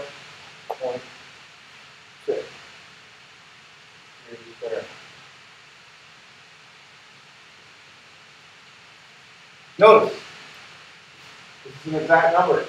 So when I multiply these together, I don't round to this number. I keep this being bigger. And I add 32. This is also an exact number, so that's infinite decimal points. So I keep my decimal point. Yeah. Yeah, you multiply first. Pretty easy, right? I mean, you see a temperature conversion question on an exam, that's when your spirits should rise. Because then you know that these are easy little questions, just do them. Just keep the formula, plug it in. Now, the first time you're ever trying to do a conversion of temperature is on the exam, that's probably not good. Practice these a few times to get them down. They're really not hard. It's just you don't want to be thinking too much about them on an exam. All right, here's one for you. A cold winter day, the temperature is minus 15 Fahrenheit. What is that temperature in Celsius? So you're going to go from Fahrenheit to Celsius now. So choose wisely which one of these formulas you're going to use. By the way, these things on top won't be on your exam. You're not going to, okay? It's not hard. Not hard.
Who's done?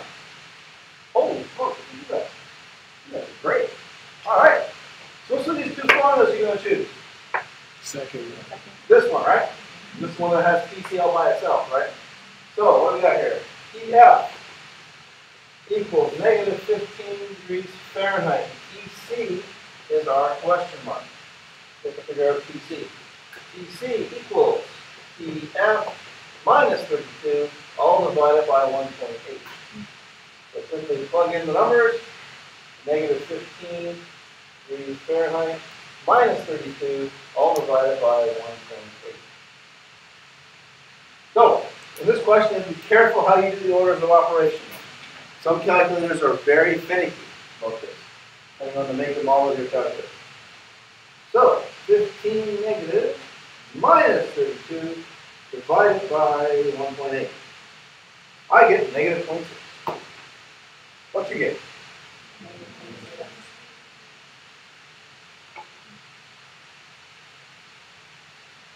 We got that right, everybody?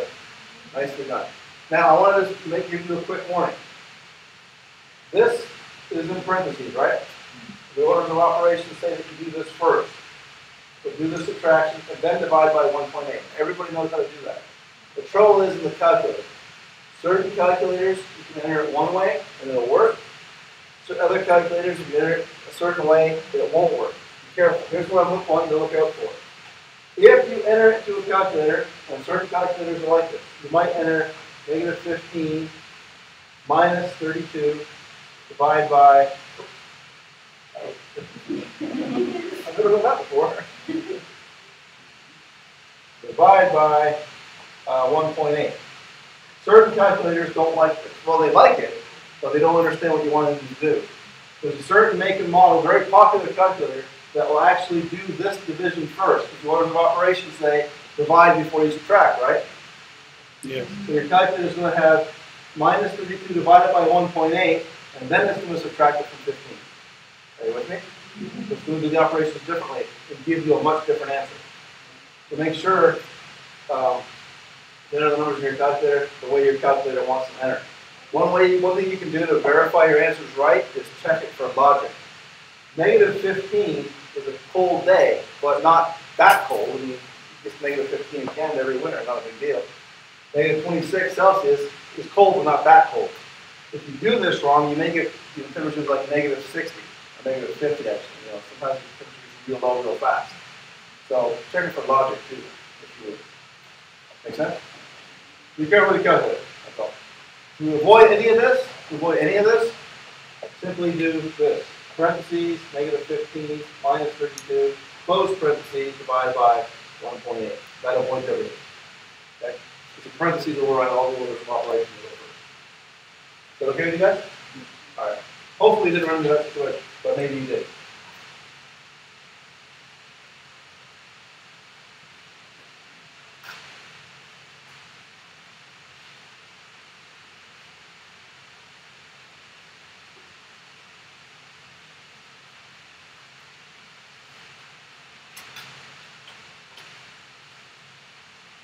What is normal body temperature of 37 degrees Celsius in Kelvin? I'm not even going to do an example. Just you do it yourself. It's that easy. I've already given you the formula in your notes. Convert Celsius to Kelvin.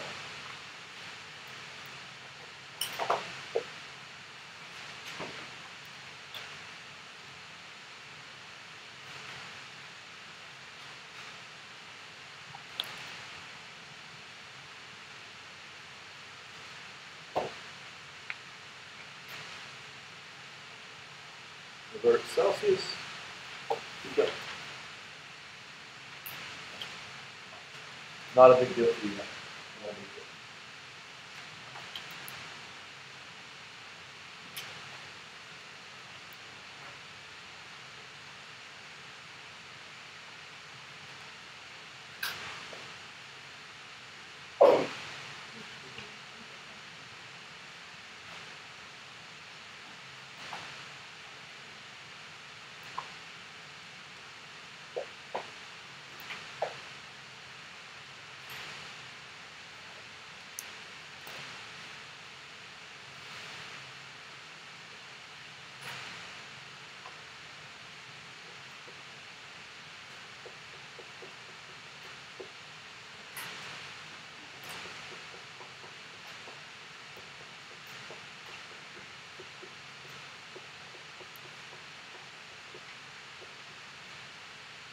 Is that right?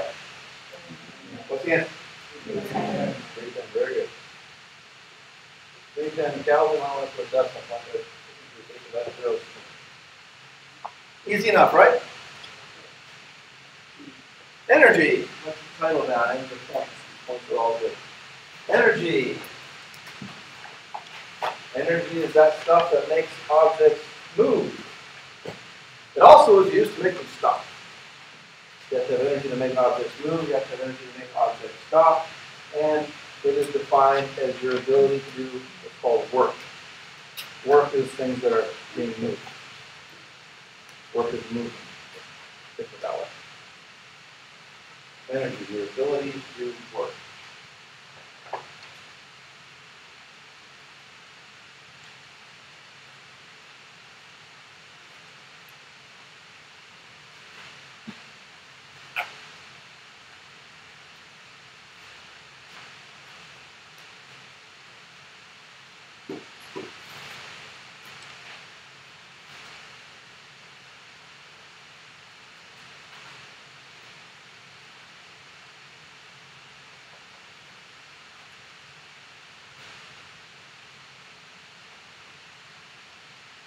makes objects move, makes them stop, and defines your ability to do work. Okay.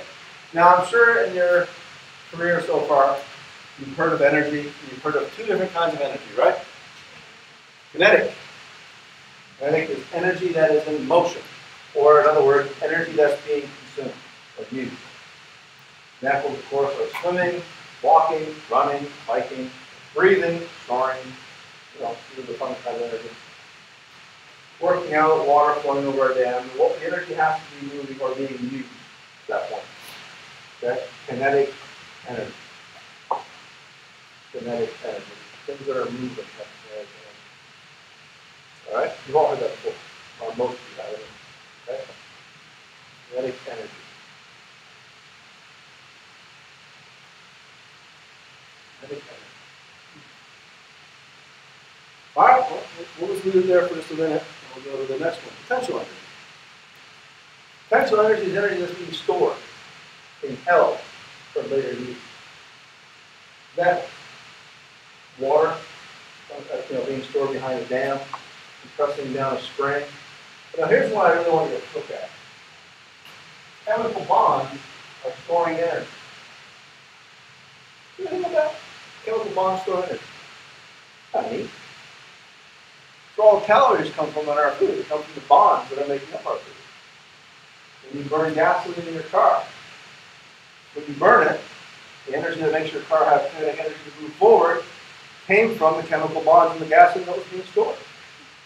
Pretty cool, huh? Never thought of that before, did you?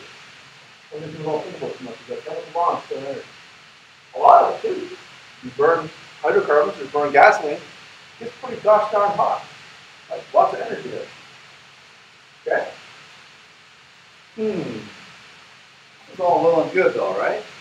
Chemical bonds store energy, so it's potential energy. Okay? So far so good, right? So far so good. Identify that energy in the following as potential or kinetic. Is rollerblading an example of potential or kinetic energy? Kinetic. Right, because it's moving. Peanut butter and jelly sandwich. Potential. Potential energy, because it's sitting there waiting to be eaten. You're mowing the lawn. Kinetic. Kinetic, right? Gasoline in the old gas tank. Potential. Potential. That has potential to do work. All right. Heat. Write this down. Heat. Heat. Heat.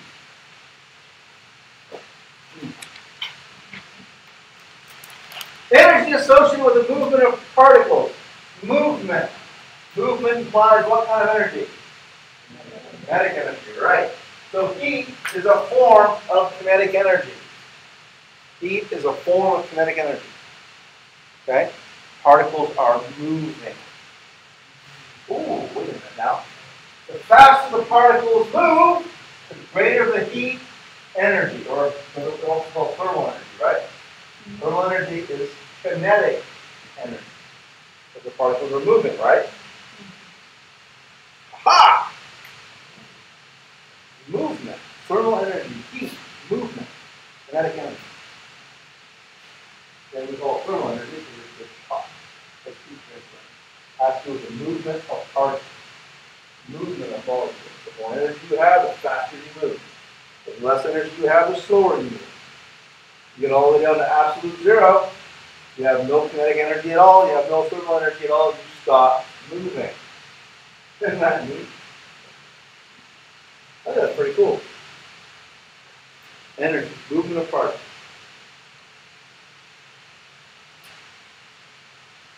You ever think about that? Heat is associated with the movement of particles, movement of molecules.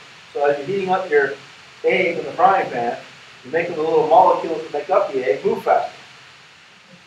When we get to chapter 16, that's going to be important because that's going to tell us how things cook and what the cooking actually entails. Right? Fascinating. Fascinating. All right, units for energy are usually done in joules or calories. I almost exclusively work in calories because that's the one I like. Also, joules are they're part of the SI system. They're usually, if you go to Europe, you'll see a lot of things written in joules. In the United States and Canada, we tend to stick with calories. We'll get back to what calories are, on labels and stuff like that. But for now, calorie with a lowercase c is defined as the amount of energy needed to raise the temperature of 1 gram of a substance by water, by 1 degree. Okay? Calorie is the amount of energy needed to raise the temperature of 1 gram of water by 1 degree. That's calorie.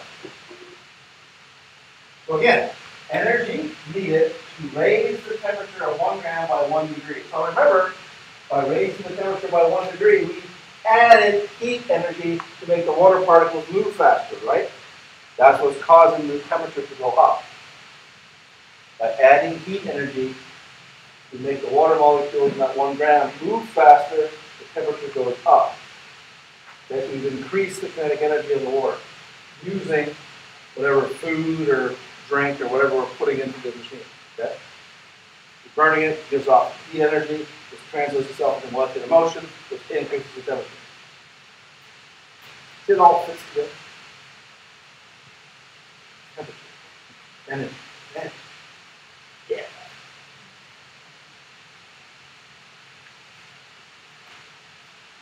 Okay, now in exams and quizzes, I'm never going to ask you to convert calories to joules, joules to calories. The conversion factor is right there. I'll give it to you on the exam. If you ever read it, you probably never will. But just so you know, that's just an equality and 2 conversion factors, right? It's not a big deal. I gave it to you to do a conversion. You do it here in your sleep because it's simply unit manipulation. Right? Right. All right. Don't worry about that study check. Energy and nutrition. There's only one little point I got to make here. Only one little point I have to make. In our labels in our country, in Canada and the United States, we have calories that are printed on our label. That's how we generally refer to energy. Some manufacturers are starting to put joules on their labels, but it's not catching on because people aren't used to seeing it. So we still work with calories, right? Now, calorie, well, calorimeters, let's start with that first. This is a device that is used to measure calories, a calorimeter or a calorie meter. It is used to measure heat transfer. Simple, very simple. Used to measure heat transfer. It has a small little steel container that is filled with oxygen.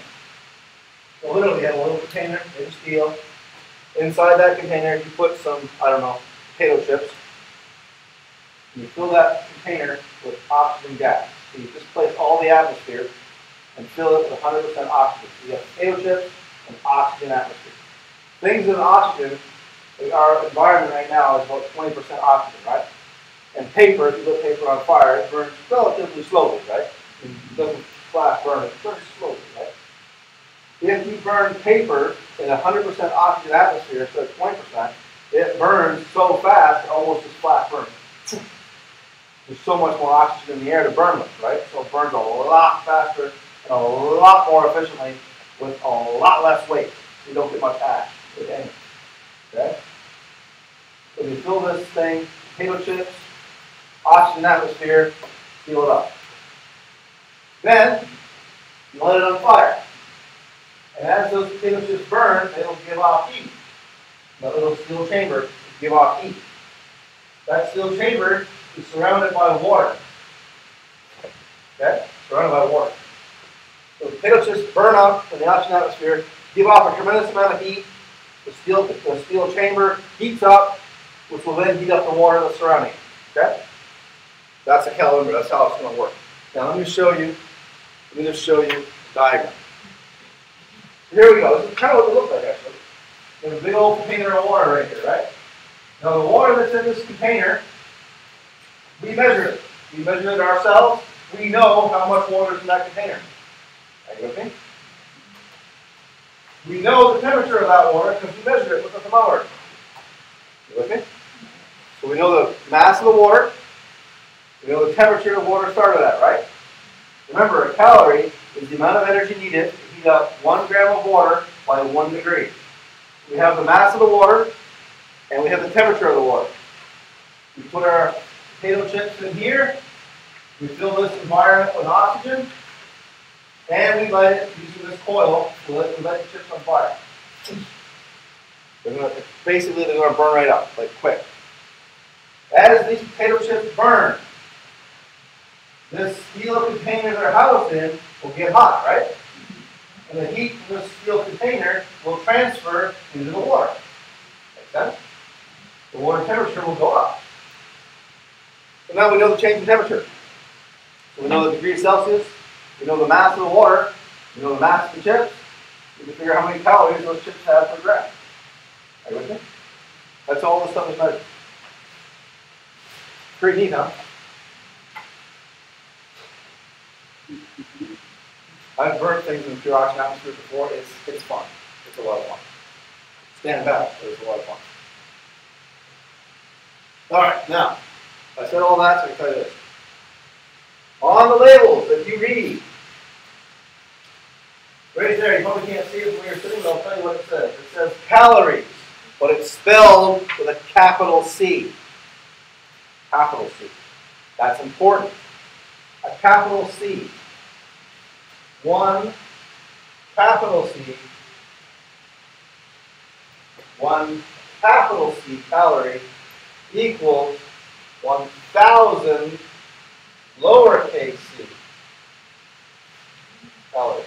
A capital C calorie and a lowercase c calorie are not the same. A capital C calorie is 1,000 little c calories. Okay? Another way of saying it is a capital C calorie is also called a kilocalorie. Okay? That's just so you know. If you're reading a nutritional label, the capital C, that's what we refer to as nutritional calorie. So it's 1 calorie. Now, I think the reason why we did this, the capital C and the lowercase c, first of all, it's confusing. Second of all, I think we did it to make the numbers a little bit smaller and more workable. You know, because a human male, I think is about 1,500 calories a day or something like that. How much you need? Something like that. 4,000 calories if you need. But it's easier to keep track of 1,500 than it is to keep track of 150,000, something like that, whatever the multiple would be. It's easier to keep track of the numbers, right? That's part of what it is. But yeah, that's all I really need to know from here is that. A capital C calorie is 1,000 lowercase c calories. And that's pretty much it for that part of the chapter.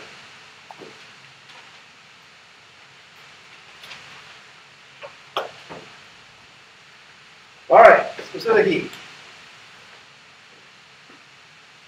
Specific heat. Just a couple of definitions in here. Specific heat. Every substance has a different specific heat. Now, specific heat is very similar to a calorie. It is the amount of heat that raises the temperature of exactly 1 gram of a substance. Now, a calorie would have said water here, right? But specific heat takes out water and puts the word substance by exactly 1 degree. Are you looking so far? That's what specific heat is. And the units for specific heat, for example, specific heat equals calories, lowercase c calories, over grams, degrees Celsius. So far, so good yet? That's what specific heat is. Calories over grams, degrees Celsius. So, every substance has a different number of calories on top. Some things have a very low specific heat, which means it doesn't take that many calories to heat them up. Does that make sense? Let's just do an example real quick. Let's say I have something that has 1.00 calories per gram per degree Celsius. So this should be an imaginary 1 here, right? Right? Should be a 1 in front of these units, right? Yes. Okay. So if I have something that for every 1 gram to raise it 1 degree Celsius, I need 1 gallon. That's water. Water's like that. Okay? What if, compare it to something that has a specific heat of 0. Let's just go 5, let's go half, right?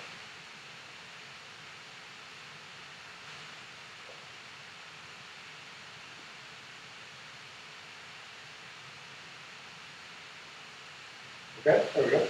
So here I have something that has half a calorie per gram per degree Celsius. So far, so good? different number up here, right? And if I were to ask you which one of these substances, this substance or that substance, will heat up faster, will actually increase the temperature faster. Well, it's this one. This one will heat up faster. How do I know? It takes less calories to raise the temperature by 1 degree. It takes half the calories, actually. So this one should heat up twice as fast. Does that make sense? Okay? Now, things that have a low specific heat, that heat up quick, you can name a few right now. What are some things in your life, if you put them on the stove, they heat up like that? What? Don't think food. Think like just stop. Aluminum foil. Aluminum. What else? Paper. Paper will burn. It won't really heat up. Candle. What? No, candles will burn. What heats up? Pan. What kind of pan? Ceramic will heat up fast. What else? Glass heats up fast. Well, your hands will burn first. The water in your hands will burn. Will heat up. Silver, cast iron, aluminum, stainless steel, copper, ceramic, glass. These are all things we do what with? We cook with them, right? Why do we cook with them? Because they heat up fast. Why will they heat up fast? They have a low specific heat. It doesn't take a lot of energy to make the little molecule, or the little atoms that make up a metal. It doesn't take much to make them move. Okay? They'll begin to move quick. They have a low specific heat. Right? Most metals are way below 1. Water is actually 1 degree Celsius, 1 calorie per degree per gram per degree. It's actually quite high. That's why it takes forever for water to heat up, right? It takes a long time for water to even get hot. Because it takes a lot of energy to make those water molecules move. Whereas, like, for example, cast iron, you put a cast iron frying pan on the stove, a heavy, thick one, turn the element on, wait 10 seconds, you can feel the heat coming through the pan. Within a minute, you can't touch the pan. It's too hot, right? Because metals transfer heat faster because they have a low specific heat. It takes less energy to make the atoms of metals move than it does water, for example. Now, some things have an extremely high specific heat. They don't get hot at all. Have you ever seen that demonstration? You can find it on YouTube, where NASA scientists have material. They can actually have a flame on one side of the material and their hands on the other, and the material is only about that long. And they can hold their hand against that material for minutes before the heat will transfer through the blood. Because the specific heat is so high. You know, they're designing like heat shields for trouble and stuff, right? So it has a high specific heat, right? Pretty neat, huh? Anyway, no calculations for that, just know what it means. You're welcome. Changes of state.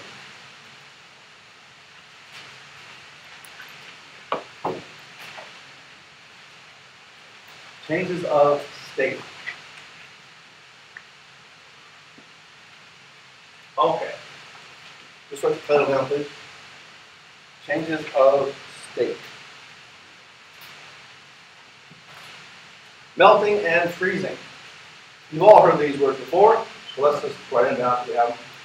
The melting point of something, or when something melts, the water, let's just use water as the example. It'll go from solid to liquid. That's the transition from solid to liquid is known as melting. The converse, or whatever, go from liquid to solid, that's called freezing. Everybody already knew that. And that's okay. But now, let's make sure we understand. To go from solid ice to liquid water, you have to add heat. Right? You leave something in the freezer, it'll stay solid. Take it out of the freezer, put it on the counter, it will liquefy. Why? Because you're adding heat energy to the ice cube. The air outside of the freezer is warmer. Pretty simple, right? In order to freeze something, to go from liquid water to solid water, you must remove heat. Well, let's think about this for just 1 second. You have a glass of water, or some kind of cube of water, and you throw it in the freezer. The molecules of that water are zipping along, right? They're moving pretty fast, right? Because they're liquefied. They're moving. And you've got to take away their heat energy, right? You've got to remove the heat energy so that they slow down. So they're slowing down. That's until they stop moving so much and they get a fixed composition, right? Remember, liquids don't have a fixed composition. They move around.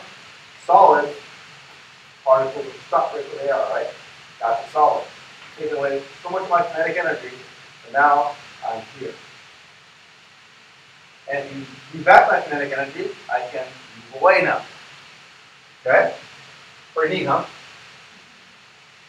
That's melting and freezing. Now, there's also this thing called the heat of fusion. Heat of fusion. The heat of fusion is that little bit of extra energy that you have to either give or remove, depending on which way you're going, to make liquid, to make solids liquefy or liquids become solids. Because, did you know, you can cool water down to 0 degrees. You cool it down. Imagine you did that. You cooled the water down to 0 degrees Celsius. As soon as the thermometer hit 0 degrees, did the water flash freeze? Did it just instantly freeze? No. It takes more time, doesn't it? Even though the water is at 0 degrees, it still takes a little more time in the freezer for the water to solidify. Why is that? Because even though the water is moving slow enough to freeze, the little molecules still have kinetic energy. So you have to remove a little bit more of that kinetic energy to make them solidify. Okay? And that little bit of energy extra you have to remove is called the heat of fusion. Alright? Listen so far? Whenever you change state, you have to remove a little bit of extra energy. And that extra energy from liquid to solid is called the heat of fusion.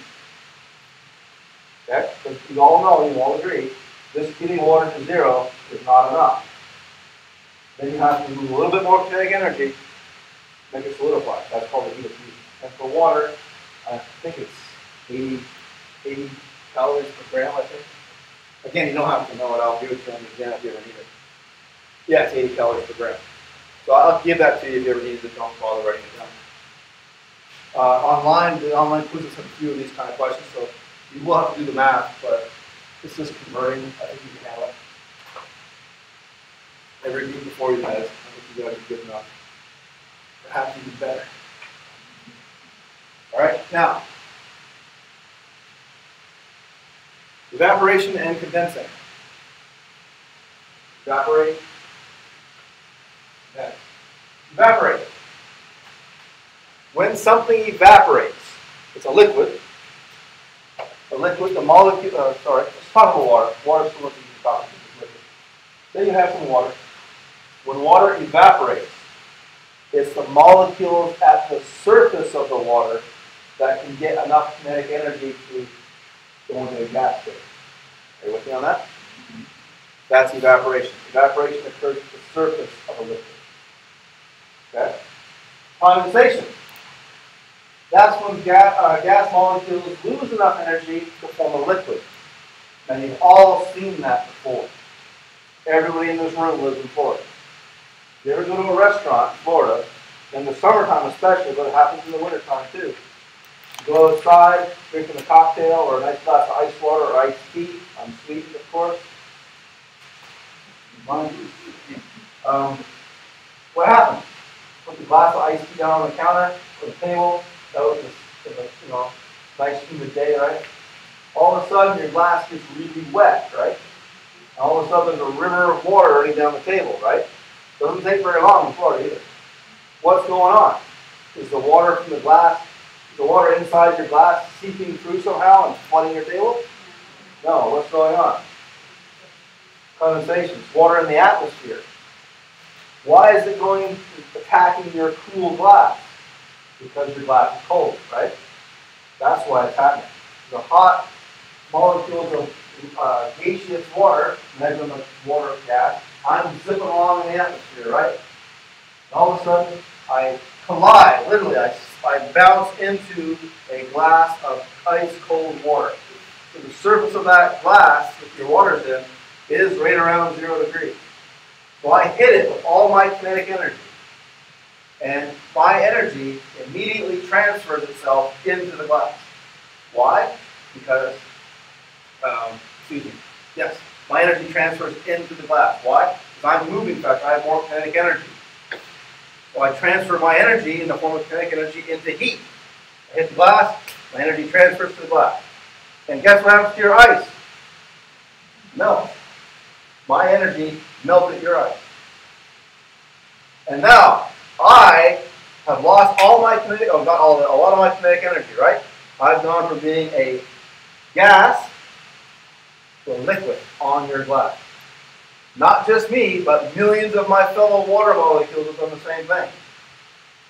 And then we eventually will bead up and form condensation beads that will run down your glass and down your table and get your pants wet. Right? Why anyone who's lived before long enough knows to do two things. Wrap a napkin around your glass and put a napkin on the bottom. That way your pants stay dry. Right? We've all seen it, right? That's condensation. That's water gas in the atmosphere condensing onto a cold glass and running down the table. Happens all the time. Especially in Florida. It's so humid.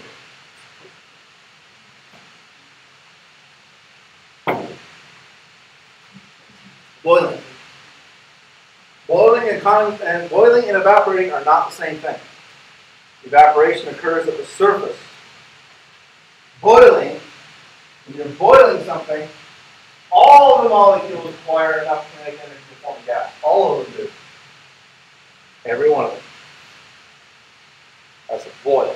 When you're boiling in water, every water molecule in that beaker, cup, glass, pot, whatever, has enough energy to become a gas.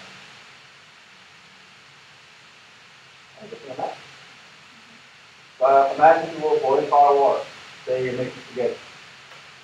Boiling pot of water, bubbles coming out. Those bubbles are water gas, right? And what's off the bottom, the side, whatever, right? When you boil water, you have a half gallon of water on the stove, you're boiling, you make spaghetti. Does that water, when it hits 100 degrees, start to boil? Does all this vaporize at once? No. It doesn't know this. If you were to boil water and then turn the heat off, the water cools back down, right? You have to keep a constant heat on that water. Keep it boiling, right? And the water doesn't flash vaporize, does it? Okay, so you have to keep pumping energy into the water to keep it boiling, right? Keep it evaporating. Or sorry, becoming gas. Not evaporating. Is that okay? You have to keep doing it, keep adding energy. Everyone agrees, right?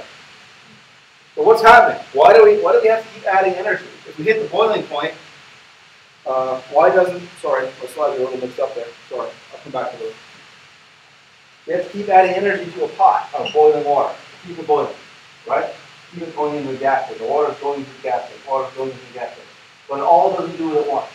You have to keep adding energy. And that's called the vaporization. Because you can get water to 100 degrees. All that water has enough energy to become gas, but it doesn't. Why not? You haven't reached the heat of vaporization yet. You have to give it more energy. You give it more kinetic energy so the water molecules can break free of each other and go into the atmosphere. It takes a lot of energy to make water vaporize. A lot. Okay? Because water, I'll give you a reason why, and we'll talk about it later on in chapter 6. Water molecules have a high affinity for each other. They love to be with each other. Because of the way they're designed. You've got to give them a lot of energy to keep them away from each other. Okay? And that energy comes in the form of heat, making them move faster. So they don't interact with each other. They're just moving past each other. That extra energy you have to put in is called the heat of vaporization. Now, have you ever boiled spaghetti and done the dumbest thing in the world? Put your face over it? It hurts a lot. Right? Or put your arm over it. Any part of your skin. And reach across the pot, grab something, and your arm burns, right? Steam really hurts. Boiling water hurts too, but steam hurts more.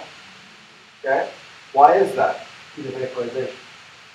Steam actually has more energy than liquid boiling water does. Why? Heat of vaporization. Had to add more energy for water to go to the vapor state, or the gas state. Pretty cool, huh? That's why steam burns hurt a lot more. All right, moving right along. Don't worry about heating curves. We're skipping over a lot of stuff just because it's not that important, but we lost 2 weeks. Yeah, good. All right, good. Phew. Moving on to chapter 4. I'm glad we got here. Didn't think we would.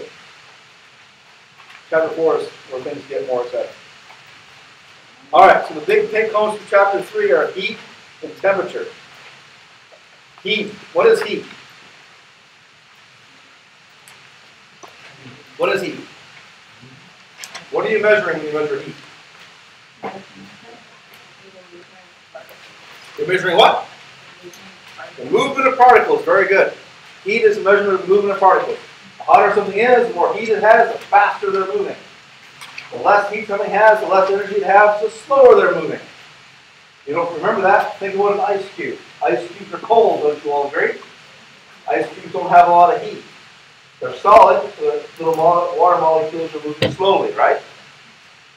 Boiled water, hot water, has a whole lot of heat. Water molecules are moving really fast.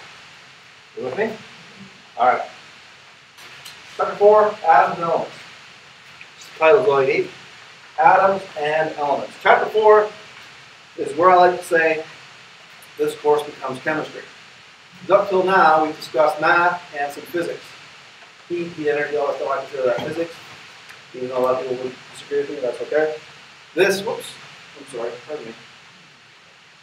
Try again. There we go. Atoms and elements.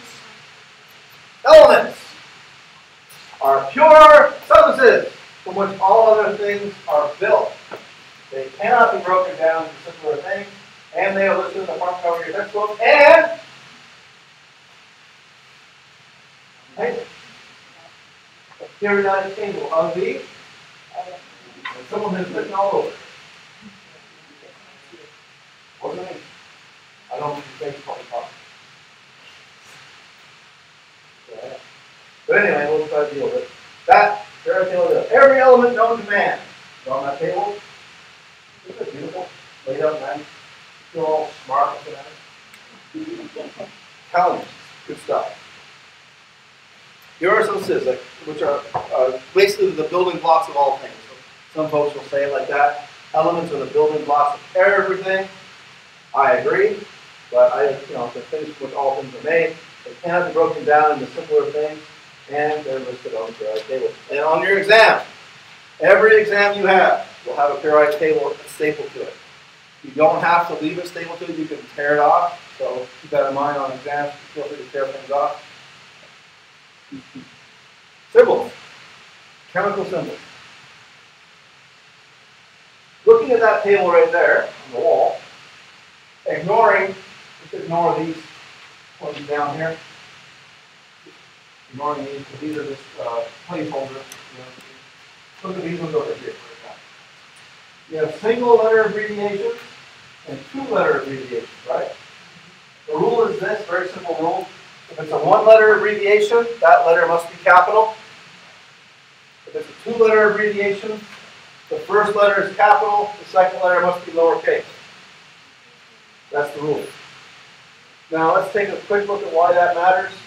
Not a huge deal, but it is certainly something you have to be aware of. So say, for example, carbon. That's abbreviated capital letter C. That's carbon. Oxygen. That's capital letter O. Pretty simple, right? What if we have the element cobalt? That's capital C, lowercase o. That's actually very important for that O is lowercase. Because there's also this thing called carbon monoxide. That's abbreviated capital C, capital O. These are different. This is a molecule, it's actually a toxic molecule. This is a shiny, pretty metal. They're completely different things, okay? That's why it's important that second letter is always lowercase. Why it's important that this first letter is always uppercase. Now, I'm also going to make this a little bit more clear. Uppercase, block letter. Block letter. So, nitrogen is abbreviated N, not N.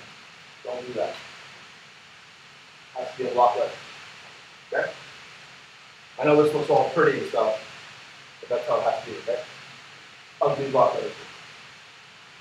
Pretty cool, right? Now, let's talk about some fun elements with some fun names. Some of the elements are named, like gold, for example.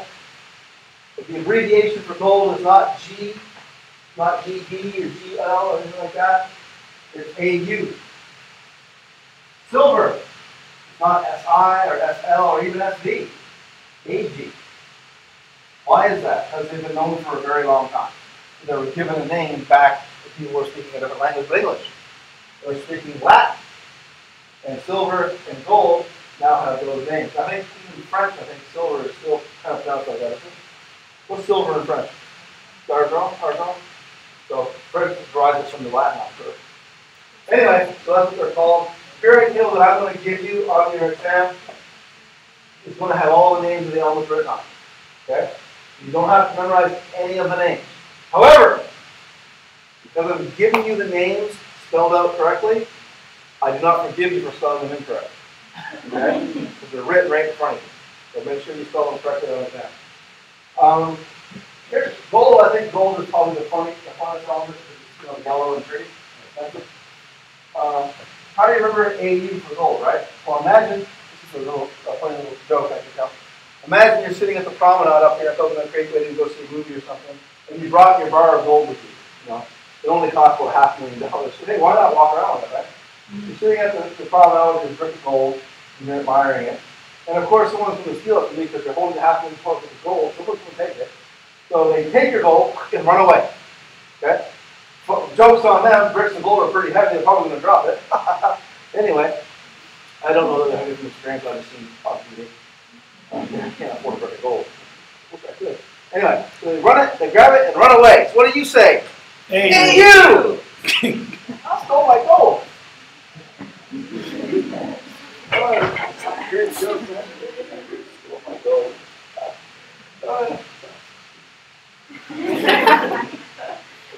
I got some more too. Not today. I'll tell you more later on. Well, maybe later on today. We'll see. Anyway, oops, I went the wrong way. Sorry. Let's do this together. Now, this periodic table doesn't have any of the names or anything on it, so I'm basically just going to run around and point to stuff with you.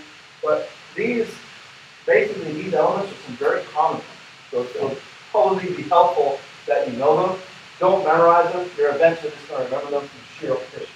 Okay? Let's try to find on the periodic table, let's try to find iodine. Iodine is symbol I. Iodine is right there. Okay? Another common one, iron. Iron is right there. Iron's Fe. It's one of those old metals that's been around for a while, so it still has the, I believe it's Latin, could be Greek. Magnesium. Magnesium is right over here. Zinc. Zinc is way over here. Nitrogen. Just a little, just walking around the periodic table. Again, you're going to have one on an exam with all the names on it. You don't have to worry about memorizing. Let's go through these now. Let's try to find these elements on the table and give their names. P. P is phosphorus, right? Yeah. P is right here, phosphorus. Now, a lot of people confuse phosphorus and potassium. Potassium is not P. Potassium is actually down here at the very bottom. Problem E, K. That's potassium. Potassium is over here. Okay? Good. Aluminum. Al. If you were in Britain, you would call that aluminium. Mn. Anyone know what Mn is? Manganese. Manganese sounds like a tropical disease. H. Hydrogen. Okay? Again, what I'm going to give you on the exam. All the names are clearly printed on it. You don't have to worry about memorizing. But a lot of them, honestly, you're just going to know because we use them all the time. Okay. Periodic, wait, the title, please. Periodic table.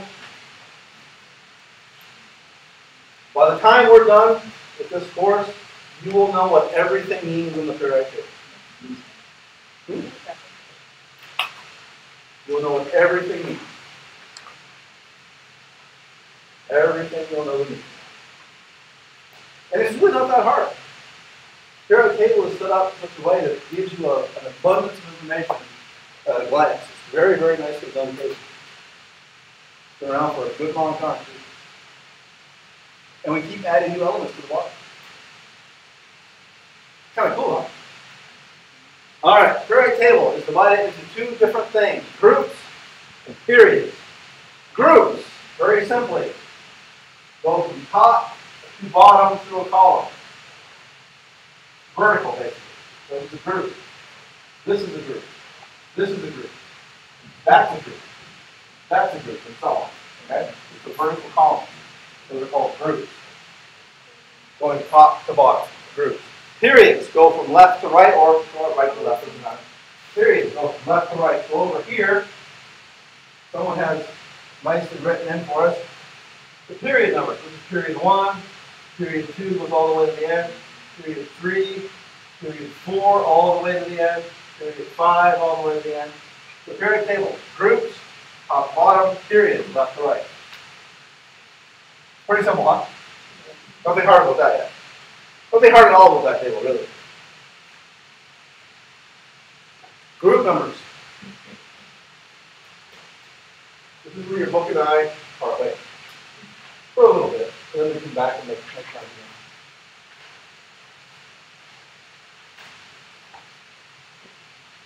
As far as I'm concerned, the periodic table is broken into two kinds of elements. And your book agrees with me on it. Transition elements, and what are called main group or representative elements. Now, your book says group 1, A. The A is supposed to tell me that it's main group or representative. I say, we're just going to call it group 1. I'm not going to bother with that A. That's nonsense. As far as I'm concerned, forget about it. Your book's also going to say that group 3B is a transition element. So your group will say, the book says group 3B.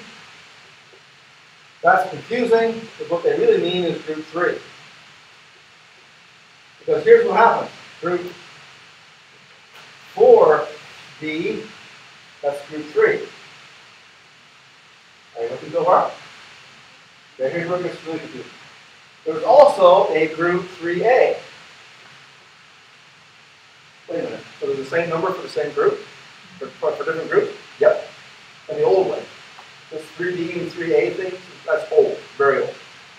I am a more modern kind of cosmopolitan chemist, so I don't use that A and B nonsense.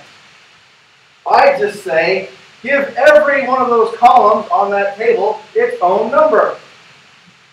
So there's no confusion. Here's where it also gets confusing. This group here, and that group there are all known as 8B. I'm going to throw my hand in there. That's nonsense. I mean, I know what it means, I know why they're doing it, but it's difficult, it's hard to understand, especially for students. So let's use the new nomenclature, the new way of talking about groups. The one that's not confusing and more systematic. This group over here, guess what we call it? 1. We call that group 1. That's group 2. That's group 3, 4, 5, 6. 7, 8, 9, 10, 11, 12. All the way to 12 is right here. This is now group 13, group 14, group 15, group 16, group 17, group 18, and there's no confusion. Right? I don't know why folks do that. Anyway, group 3 through group 12.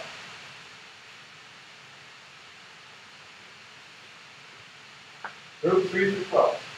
So I'm looking right here. Group 3 is right here. Group 12 is over here. So group 3 through group 12. Those are called transition elements.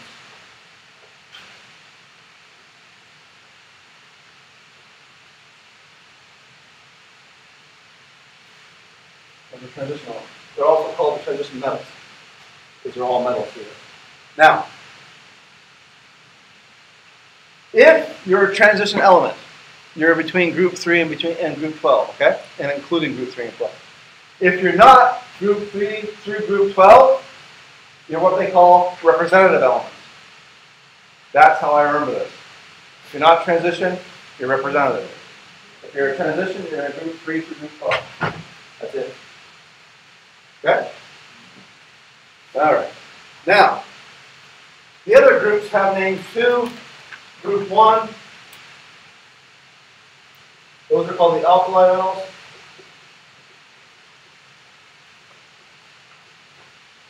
Let's come over here to the chart real quick. Group 1 right here.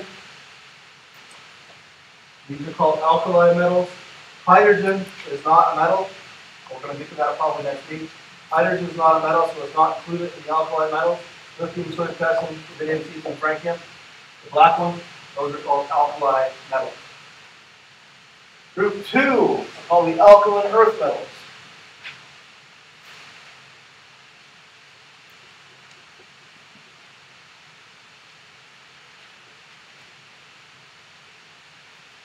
So group 2 starts out right here. Beryllium, magnesium, calcium, strontium, barium, and Ra. This is all group 2. These are all commonly referred to as the alkaline earth metals. Group 3 and 12 are the transition metals. Already wrote those down. Group 13, 14, 15, and 16. These ones here.